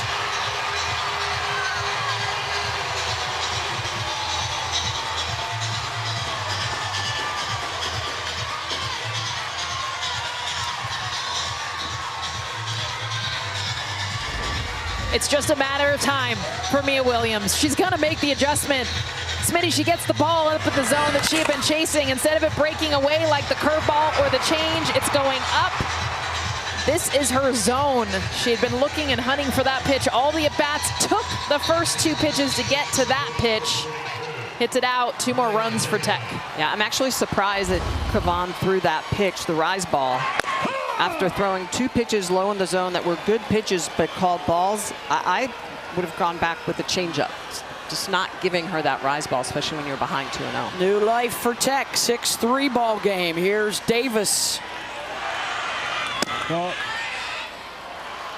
And Kavan has not used her changeup a lot in this game. So we'll see if she starts to pull it out here a little bit more as we go 3rd time through the lineup.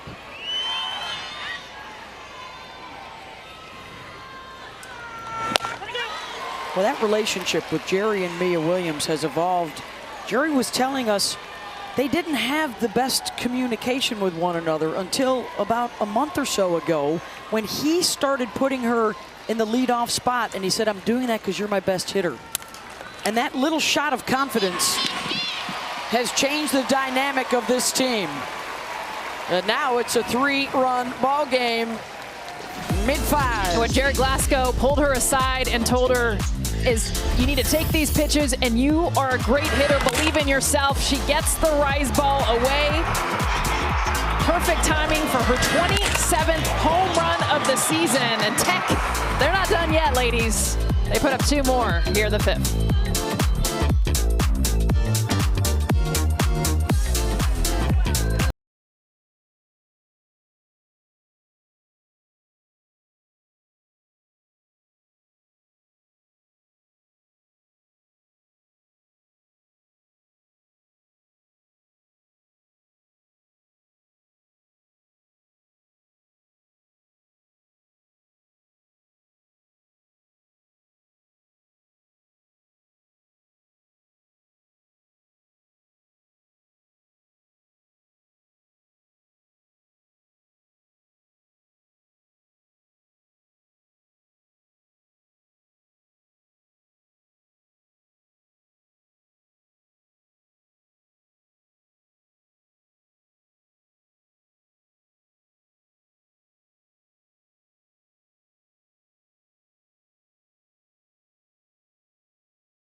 front row screaming, okay, okay. Yes. Do a little twirl. Yes. Let 'em know I'm that girl. Yes. Monday through Sunday, I can turn a dance floor into a runway.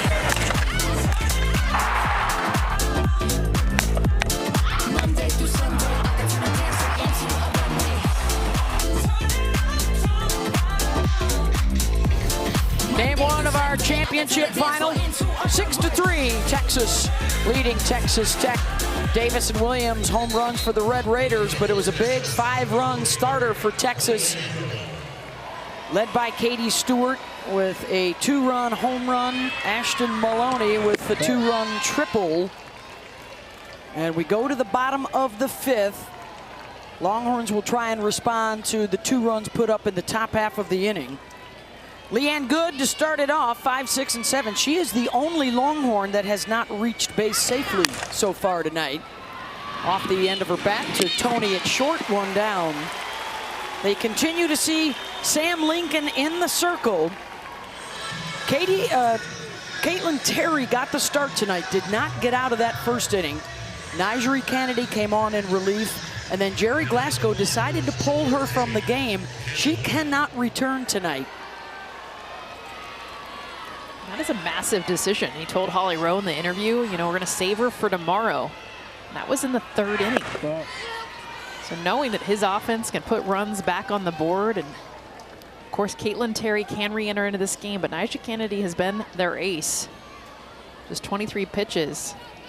And I would argue the 2 hits she gave up were errors. So she was not necessarily beat by hard hits. No, absolutely. I think this is more just about not allowing Texas hitters to see more of Nija's pitches, and belief that KT, if she needed to re-enter, she would, and that he's got Sam Lincoln. He's got a couple of different arms in the pen. Here's Hannah Wells. And Lincoln's coming in. She's given up 2 infield hits. No hard contact. Done a really good job with the off speed, going more down in the zone. Remember, KT and Nija are up. Change those eye levels, and like I said, Texas was never preparing for Sam Lincoln. No. And Lincoln will throw that drop ball a little bit, over 22% of the time.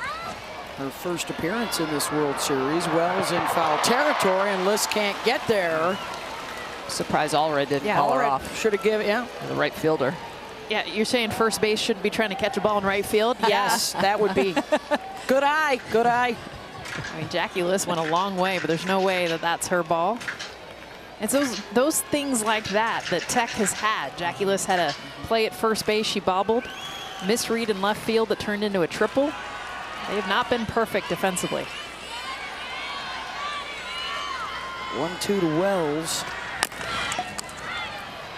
Chops that to Williams. Handcuffed her briefly, and still the time to get there. No, calling her safe.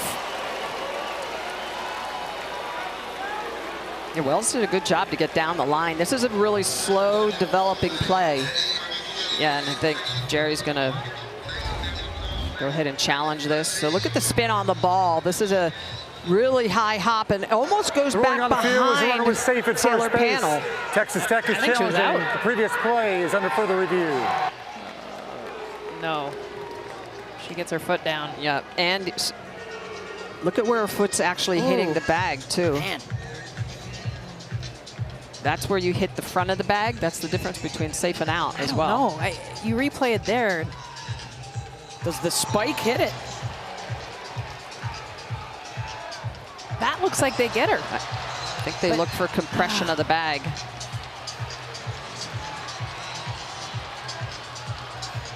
That's out. Yeah, I think they're going to call her out there. It's when the glove starts to close around the ball, but that even hits the back of the glove first. So it's well into the webbing. She's out. And that's a why, great look. As runners, you really work to get the tip of your toe on the front of the bag.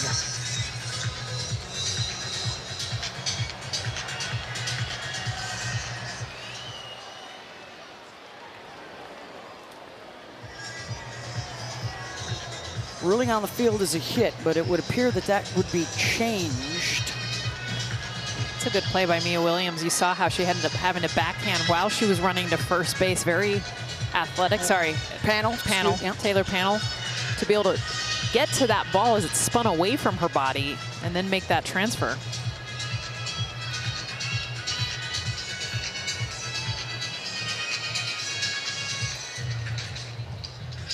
Yeah, that's how much she thinks she got her by, that much.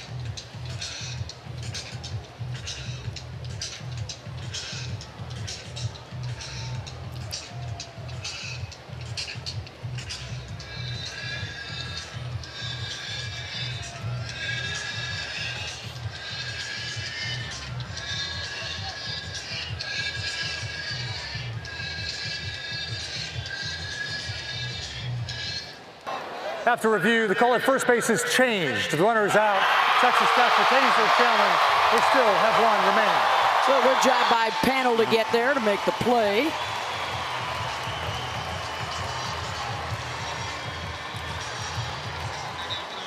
Well, this is just making great adjustments on a spinny, high hoppy ball that goes behind Panel. She's got to get her grip on it, and then Liss with a really good job of extending and stretching for that ball.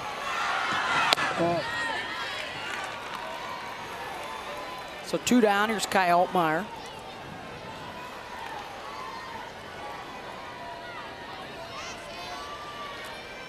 RBI single in the first, came in to score. Chops that out to left. Going back is Holloman to make the play, and it's a 1-2-3 inning. To the 6th we go. 6-3 Longhorns.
Is there another big comeback in the offing for the Red Raiders after they lost in the Big 12 championship on this field to Arizona State?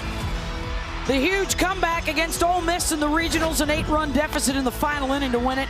Then that big run rule win in Game 3 against Florida. They've won 3 elimination games to reach the champ finals after that loss to Tennessee here at the World Series. And back into the finals for the 2nd year in a row.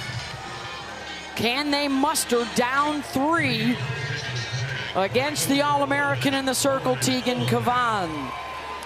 They've got 6 outs left to work with. It's 3, 4, and 5 due up. A run in the first on the Davis solo shot, and then a 2-run home run for Mia Williams in the 5th. After Jasmine Burns walked.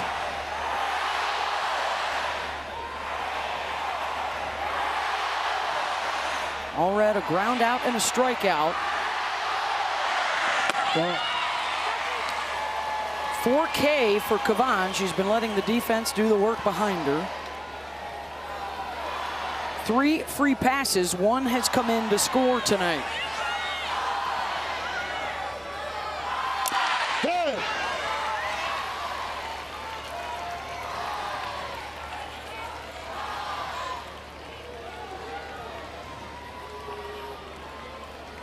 The opposite side to that story, Tegan Kavan and Texas have not lost a 4-run lead in her career. It was once 6-1, and Kavan gets the strikeout, number 5. Well, and it's interesting because so far through this game, Kavan has only thrown her changeup about 7% of the time. Her season average is over 12%. But what does she go back to here? Her changeup, 61 miles an hour. Look at the fall on that, down into the dirt, chases all red. Picks up her 5th strikeout of the night.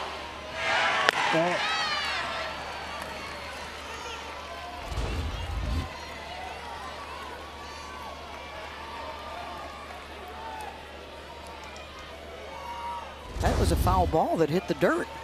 Yeah, it was not gloved up, right? No. And that's on Lauren Allred to notice it. Yes, feel that off the bat. You can feel that as a hitter. When you... Oh, yeah. They've already used up their 2 challenges, but they won that second one, so they still have one. List drives one into the gap off the top of the wall in left center, and she will be held to a long single. Well struck ball for Jackie. I mean, she crushed this ball, 72 miles an hour. She's laughing at first base because she almost missed first base. Why? She's watching to see, is this thing going to leave the yard? Because off the bat, it looked like it was going to be a home run, a shot out to the outfield. And look how close this is from leaving the yard, about 6 inches, and watch her miss first base and then clip it with her back foot. She might have been able to get to second, but she had to slow down to kind of get the bag. Threat brewing for Texas Tech, and Taylor Panel has grounded out to second and to third tonight.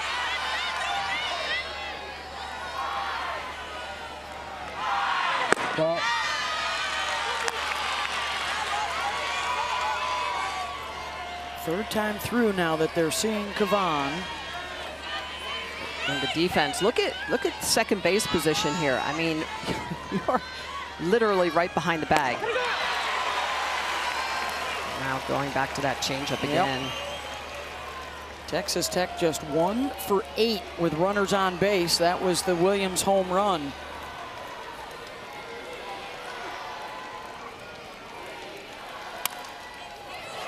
Just a tapper back to Kavan, to second for 1, over to first. And they will get the force out at second. 2 down. Now this is a good job by Tegan Kavan, making sure she goes after the lead runner. It's a changeup off the end of the bat. Taylor runs very well getting down the line. And she knows it. She knows she has to hustle to make sure she's not doubled up.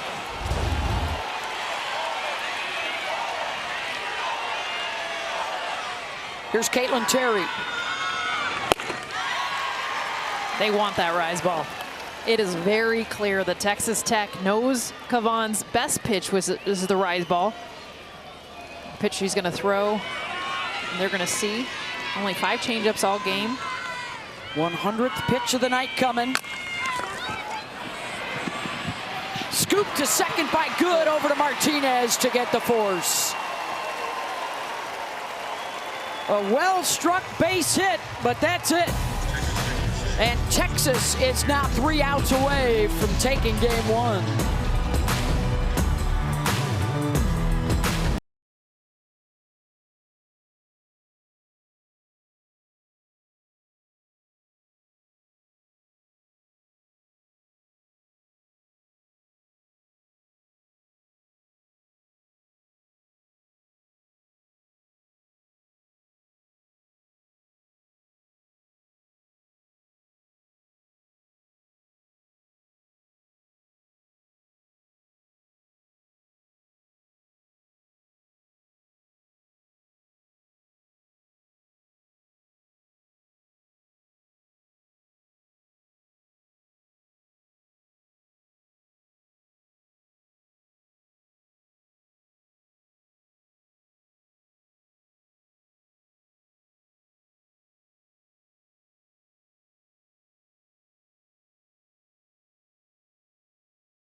Texas responds.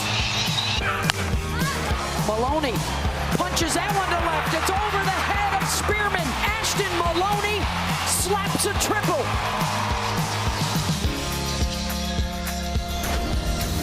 Six to 3, Longhorns trying to win their second consecutive national championship. Texas Tech hunting for the first in school history. Game 1, best of 3 in the championship finals here from Devon Park in Oklahoma City. Beth Mullins, Jessica Mendoza, Michelle Smith, and Holly Rowe with you. As we head to the bottom of the 6th, Texas 3 outs away from taking the opener. Alyssa Sneed is your pinch hitter. 8-9, and then the top due up.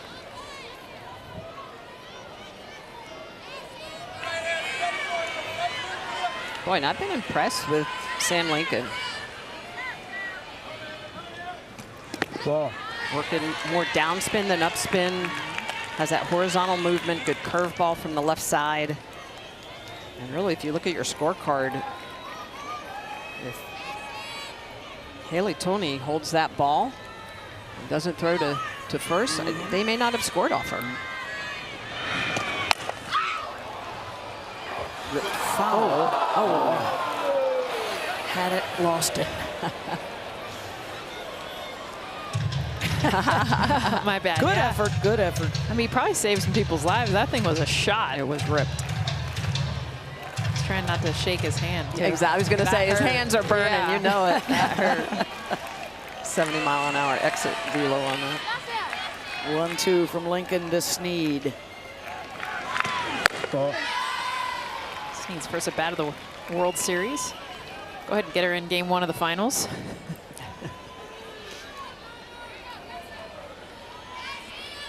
Top of the 7th, by the way, for Texas Tech would be the bottom of their order as well. Reaches for that. Scoots by Panel to Toney at short, and Sneed is safe. And that was all Taylor Panel needed to come across the field. This is that Texas speed, not just from the left side, you guys, but the right side. And the moment, watch Taylor Panel think about it, and then nope. Let it go through. It's a base hit. As soon as it gets by Taylor Panel, the only way to get her out, you have to have third base field this. Yes, if you're a third baseman, you have to go into that 5-6 hole when there's any sport of speed in that batter's box. That's their 5th infield hit of the game, their 16th of the World Series. And JC Nichols thinking to push her over with a sack. Look, we have a lot of fun talking long ball. I am definitely, You're I'll on take board credit with of that. that. But I'll tell you what, you need both. You need both because when you get the Nijas and the Caitlin Terrys and the strikeout pitchers, you got to be able to put the ball in play, put pressure on the defense, and use your wheels. Texas shows they can play a little bit of both. JC Nichols right now, the short gamer. You don't see a lot of slappers anymore. Well, that's because the defense has been so good. But to your point, you stir that defense, you get them uncomfortable, use that speed. How about those two? Just watching this game. I don't think that was the expectation at all coming in. No. I mean, you're talking about one of the best pitching staffs in the country, and we have barely seen them tonight. Yeah. And Texas has barely seen them tonight, which is the point of Jerry Glasgow. He does not want those arms to be seen. Well, it's a series, right? It's not a single game championship. Nichols, and good decision by the Tech D to let that go foul. Yeah, we only saw Terry for 2/3 of an inning, and then Nigeria was gone after the 2nd inning. And Texas has gone to work. They have 16 hits with runners on base in the last 20 innings.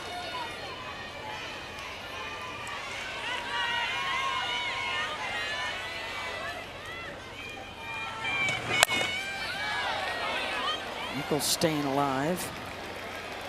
Yeah, when you really start looking at all the situational hitting for Texas in this game, it's been outstanding. It's the 5 for 13 with runners on. 3 for 5 Risp, 4 for 9 with 2 outs. Top of the order awaits.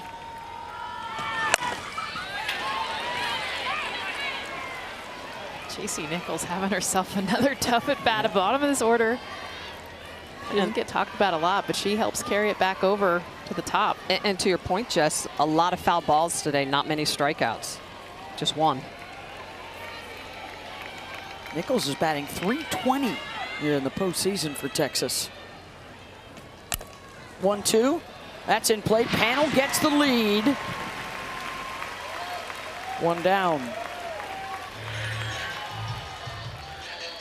Saturday, we've got a WNBA doubleheader for you on ABC at 1 o'clock, Seattle and Minnesota. And then right after that, Golden State at Las Vegas. WNBA Countdown will get you started at 12:30 Eastern on ABC. Jumping from softball right into NBA action all summer long. Got the Pro League, the AUSL starting right after the World Series ends. A lot of players on the field now going to the AUSL next week, June 9th, opening day.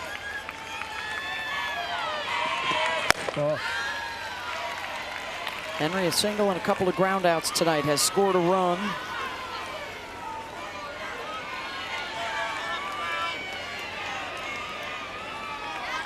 See if they come back inside to Henry. Yeah, and that's the pitch right there. That is such a hard pitch for that lefty-lefty matchup. That's that backdoor curveball, throwing it on the inner half and bending it back into the back half of the strike zone.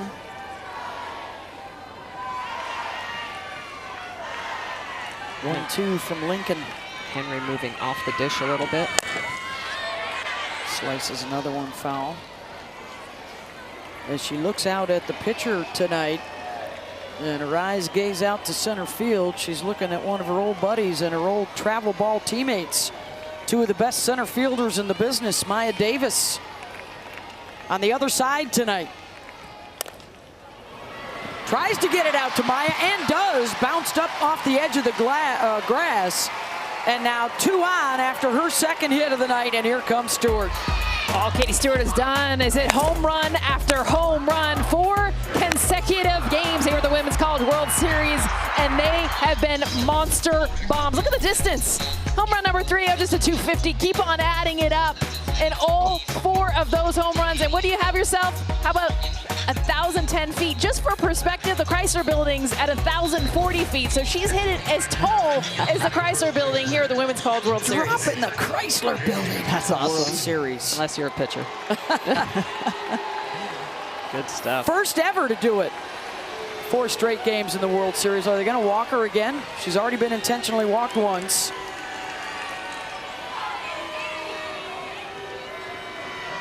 No.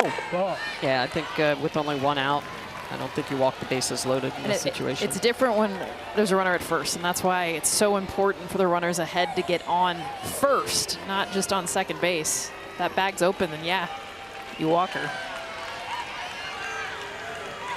The home run, her 31st of the season. And that came in to hit her. And now the bases will be loaded for Texas.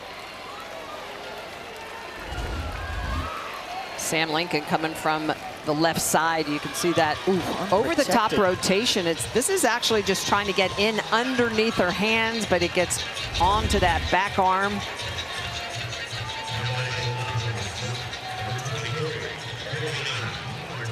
Martinez, a couple of hits, an RBI single back in the 4th.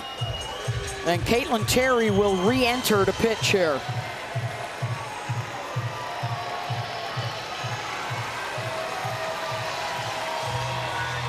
So the starter, who got knocked out in 2/3 of an inning in the first, is back on for Texas Tech. And this is Jerry Ball. He is not afraid to make changes. He usually has a very quick hook. And they can't afford to get down anymore with just 3 outs left. Well, this is now confidence in the offense. I think if he felt like this game was over, he'd leave Sam Lincoln in or putting Chloe Riasetto. But seeing what his offense is doing against Kavan, the adjustments they're making, 3 runs is not a lot. reintroduce you to Terry, a first-team All-American this year. 24-2 with a sub-2 ERA on the season. So here's what has happened in the circle. Terry started, only saw 6 batters, then Kennedy threw to 6. Lincoln kept things close enough for them to stay in this one, and now Terry comes back on. And let's set it down to Holly Rowe. Ladies, I have noticed Caitlin Terry run out to the bullpen a couple of different times. She has stayed warm throughout the course of this game, and she thrives on these moments. She loves being on the field, whether she's in the outfield, pitching, or hitting. She loves to be out there, so she has stayed warm to be ready for this moment to come back in right now. Thank you, Holly. Yeah, a reminder, you know, she's in this lineup batting 6th. So not only staying warm in the bullpen, staying warm on the base paths in the batter's box. She can do it all. Martinez skies that one out to center. Davis under it, makes the catch. The throw comes into third. They won't get Henry. A run scores on the sacrifice fly, and Martinez has driven in a pair tonight, protecting Katie Stewart. But this is smart. This is attacking the first pitch coming at you, knowing that KT's been sitting a little bit, even though she's been warm just after those 5 warm-up pitches. Attack something that's right down the middle in the upper part of the zone. This is what Texas has been doing, swinging early. First 3 pitches of almost all their at-bats, they're taking their hacks. Here's Reese Atwood. Oh.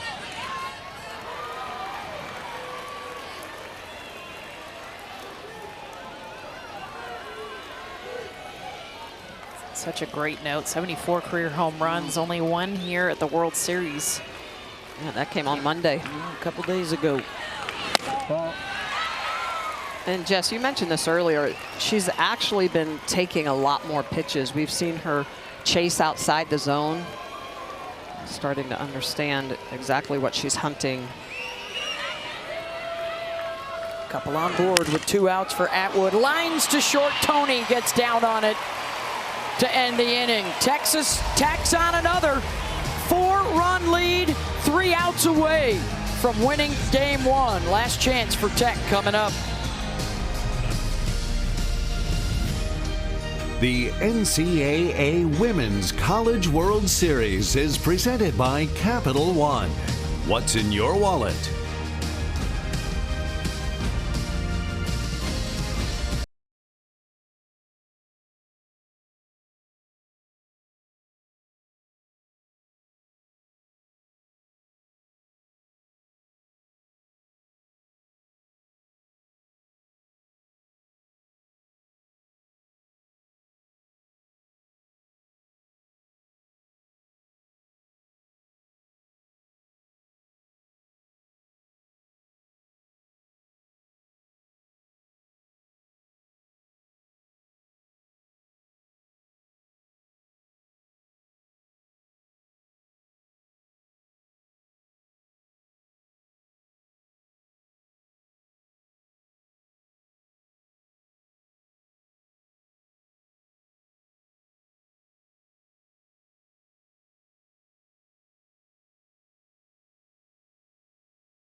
The legend continues to grow for the Texas ace, Tegan Cavan. Can she add another win to her World Series resume? A 4-run lead, and she's 3 outs away from the victor in Game 1, best of 3 for the national championship. 6 innings of work, the 3 hits, has struck out 5, and we'll try and end it with the bottom of the order. In our rematch of last year's final, won by Texas 2-1, they took Game 1 in that series as well. It's Burns followed by Longy Quiroga. The pinch hitter has come up. And then Haley Toney would be in the hole. How far off the plate Jasmine Burns is. Been trying to get in on the hands, and another home run hitter, even though we're near the bottom of the order. But if she can get extended, that's what she does. Cavan still bringing it at 70 miles an hour now, over 100 pitches on the night.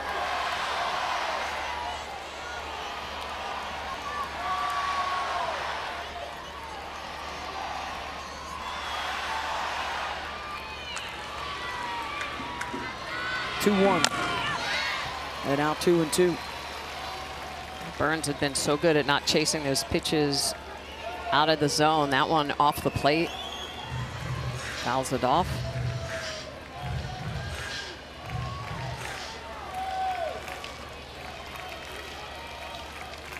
If Cavan and Texas win it, we're back here for Game 2 tomorrow night, 8 Eastern on ESPN. In a must-win situation. Jerry Glasgow already kind of tipping his hat that we would see Kennedy in the circle tomorrow after a brief relief appearance tonight. Everything points to her getting the start. Did not get the start in tonight's game. Caitlin Terry did. Nyjah did appear in that first inning. What about Texas? Who do you go with? Yeah. Citlali Gutierrez had her best outing, maybe of her career, in the semis. Against Tennessee, she was on point. Or do you come right back with Cavan? I come right back with Cavan, but I am a like, put your pedal to the metal, let's go. She's thrown a bunch back-to-back this year. Yes. But I have a feeling Mike White might give Sit a chance because of how good she looked on Monday. Give her a chance, and if you get the lead, then you go to Cavan. Kennedy beat the non-Cavan Longhorns in Game 2 last year, and then Tegan came back to win Game 3. Citlali Gutierrez. Another long at-bat. If nothing else, they are fouling off a lot of balls here and pushing that pitch count up. 9th pitch of the at-bat, and this is everything. You want to see her as many pitches as possible. Now over 20 for Jasmine Burns. Missed the rise, but Atwood couldn't hold on. It's a foot race, and the throw down in time to get her. That is huge for Atwood to go get that ball. That is a rise ball that she chases Burns out of the strike zone, off of the glove of the All-American catcher behind the dish. This is definitely a catchable ball, but it goes off of the webbing. But the key here is that Atwood knows it immediately, sprints out, and Katie Stewart, knowing that she can go to the orange bag to get that catch. That is a great strikeout for Cavan, Atwood, and Stewart.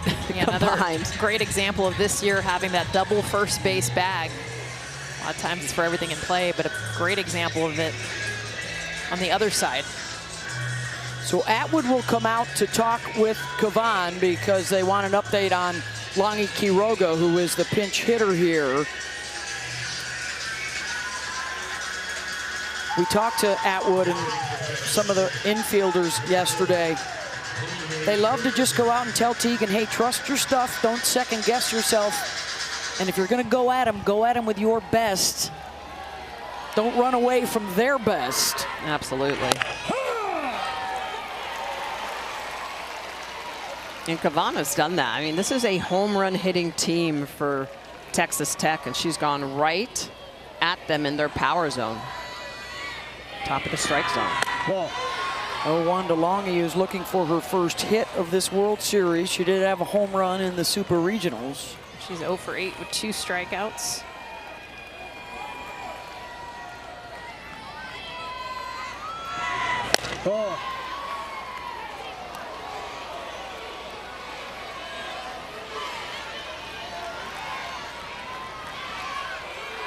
Kavan looking for the 10th win of her World Series career. Step out, step out.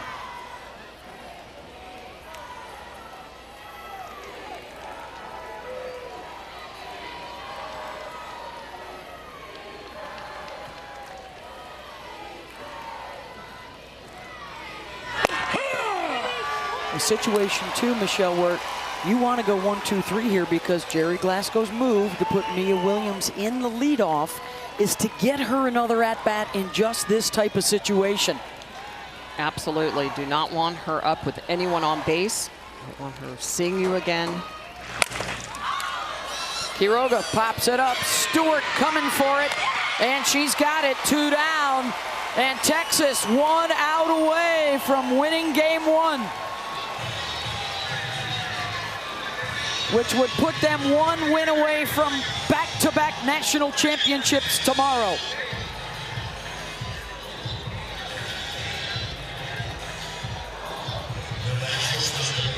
It's the number 9 hitter, Haley Toney,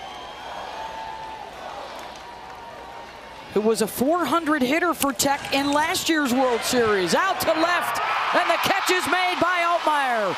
And Tegan Kavan, spectacular again, leading the Longhorns to the 7-3 win in game 1. So much poise for Tegan Kavan, in control. Gives up a home run in the first inning, but bounces right back. How about the Texas bats giving her that support right out the gate? I mean, you saw both aces for Tech in that first inning, that 5-run first inning for Tech. Caitlin Terry starts, Nyjah Kennedy gets in. 2-run blast by Katie Stewart, but it was the entire lineup that produced for the Longhorns. Kavan's 4th complete game and 4th win of this World Series. And that puts Texas on the brink of back-to-back national championships. Texas Tech will have to win games 2 and 3 to secure their first national title. Tonight's Capital One rewarding performance. And we go back to that first inning. They set the tone. This is what Katie Stewart does. 4 consecutive games with a home run, and it matters. It gets on Texas Tech at the very beginning. 2-run shot to get the Horns on the board. And let's send it down to Holly Rowe. Well, this is a really interesting start to this game. They get up, second batter hits a home run. How did you step to the plate and answer with your own? Just remaining calm, like knowing there was still a lot of game left, and so I was taking it 1 pitch at a time. I saw my pitch, and I made sure not to miss it. You told me that you've adjusted your stance a little bit. You're a little bit wider in your batting stance. 4 straight games, 4 straight home runs. How has that helped your swing? It's really helped me make adjustments with each pitch, so I feel like it's allowed me to get on time with the hard and just allowed me to adjust to different pitches, so I feel like it's really helped me a lot. I know it's a series, but you have experience in this series from last year. What will your team do to really close it out tomorrow night? Just make sure not to take them lightly. They're going to be back fighting harder than ever this next game, and so just coming out the gate ready to go, and so I feel like our team's ready to fight. Coach talked about having an answer for innings, and you guys answered in that first inning. What is the talk like in the dugout to make sure the answer is the right one? Yeah, just remaining in ourselves, staying center with our team, and knowing that we have the ability. Our bats have been hot lately, and so we are going to score back. All right, thank you so much. Thank you. All right, well, Katie Stewart got the ball rolling for them in that first inning, but really production throughout, you guys. RBIs for Vivi Martinez in the 3 spot. Kaya Altmaier, Ashton Maloney down by the bottom of the order. So everybody had a hand in this one for Texas. I love that we saw the short game and we saw the speed. I mean, Katie Stewart, 4 consecutive games with a home run, but who's on base? What allows her to get those pitches? It's the bottom of the order for Texas and Caden Henry at the top. Yeah, and I love just the way that we saw the pitching today. It was just outstanding for Tegan Kavan. You know, she's so experienced in this environment, lets her offense help her out. But, you know, she didn't get all the strikeouts that you think she would get. She uses that defense, but just didn't hurt herself, and that was the key to be able to pick up the win. Well, let's hear what she has to say about it. She's with Holly. Tegan, really good mental bounce back there after you give up a home run, the second batter of the game. What was the self-talk? How did you get back on track? Yeah, I think I kind of talked about earlier in the Nebraska game that, like, it's probably not going to be a scoreless game. I'm probably going to give up a run here and there. And so to get it out early, I kind of just tell myself, like, okay, it's going to happen at some point. Like, let's get it over now. And so just kind of telling myself that. But you know there's power throughout the course of their lineup. So how did you stay strong the rest of this game not to let them back in? Yeah, I think just trying to mix up my pitches, mix up off speeds. Just keep them off balance. Anyone in their lineup can hit it hard and hit it out. And so just trying to go with what I'm confident with, but also what the scout says. Over 100 pitches tonight. How fresh can you be to back-to-back games tomorrow night? I'm ready for whatever's asked of me. I'm ready to go get the job done. And so job's not finished, and there's a lot of work to do. And so I'm ready to do whatever my team needs. We'll see you tomorrow night. Thank you. Thank you, Ollie. All right, so game one goes to Texas, and now decisions on both sides. Sounds like Jerry Glasgow is ready to bring out Najee Kennedy from the start tomorrow. What's going through Mike White's mind now overnight? Well, I think the biggest question is, does he start Citlali Gutierrez? If he looks at what she did back on Monday against Tennessee, I think, yes, he definitely does. Tries to get Tegan Cavan a little bit of rest. And if Citlali goes in and shuts him down for about 3 or 4 innings, the runs go up on the board, I think we would see Cavan. All right, so game one goes to Texas, 1 win away from a championship. Tomorrow night, Texas Tech will try and force a game 3. We'll see you back here at Devon Park, 8 Eastern on ESPN. For Jessica Mendoza, Michelle Smith, Holly Rowe, Karen Johns, our entire crew, I'm Beth Mullins. Thanks for being with us. We are back for more softball. Texas and Texas Tech, game 2 tomorrow night. Let's get you to SportsCenter with Madeline Burke and Phil Murphy.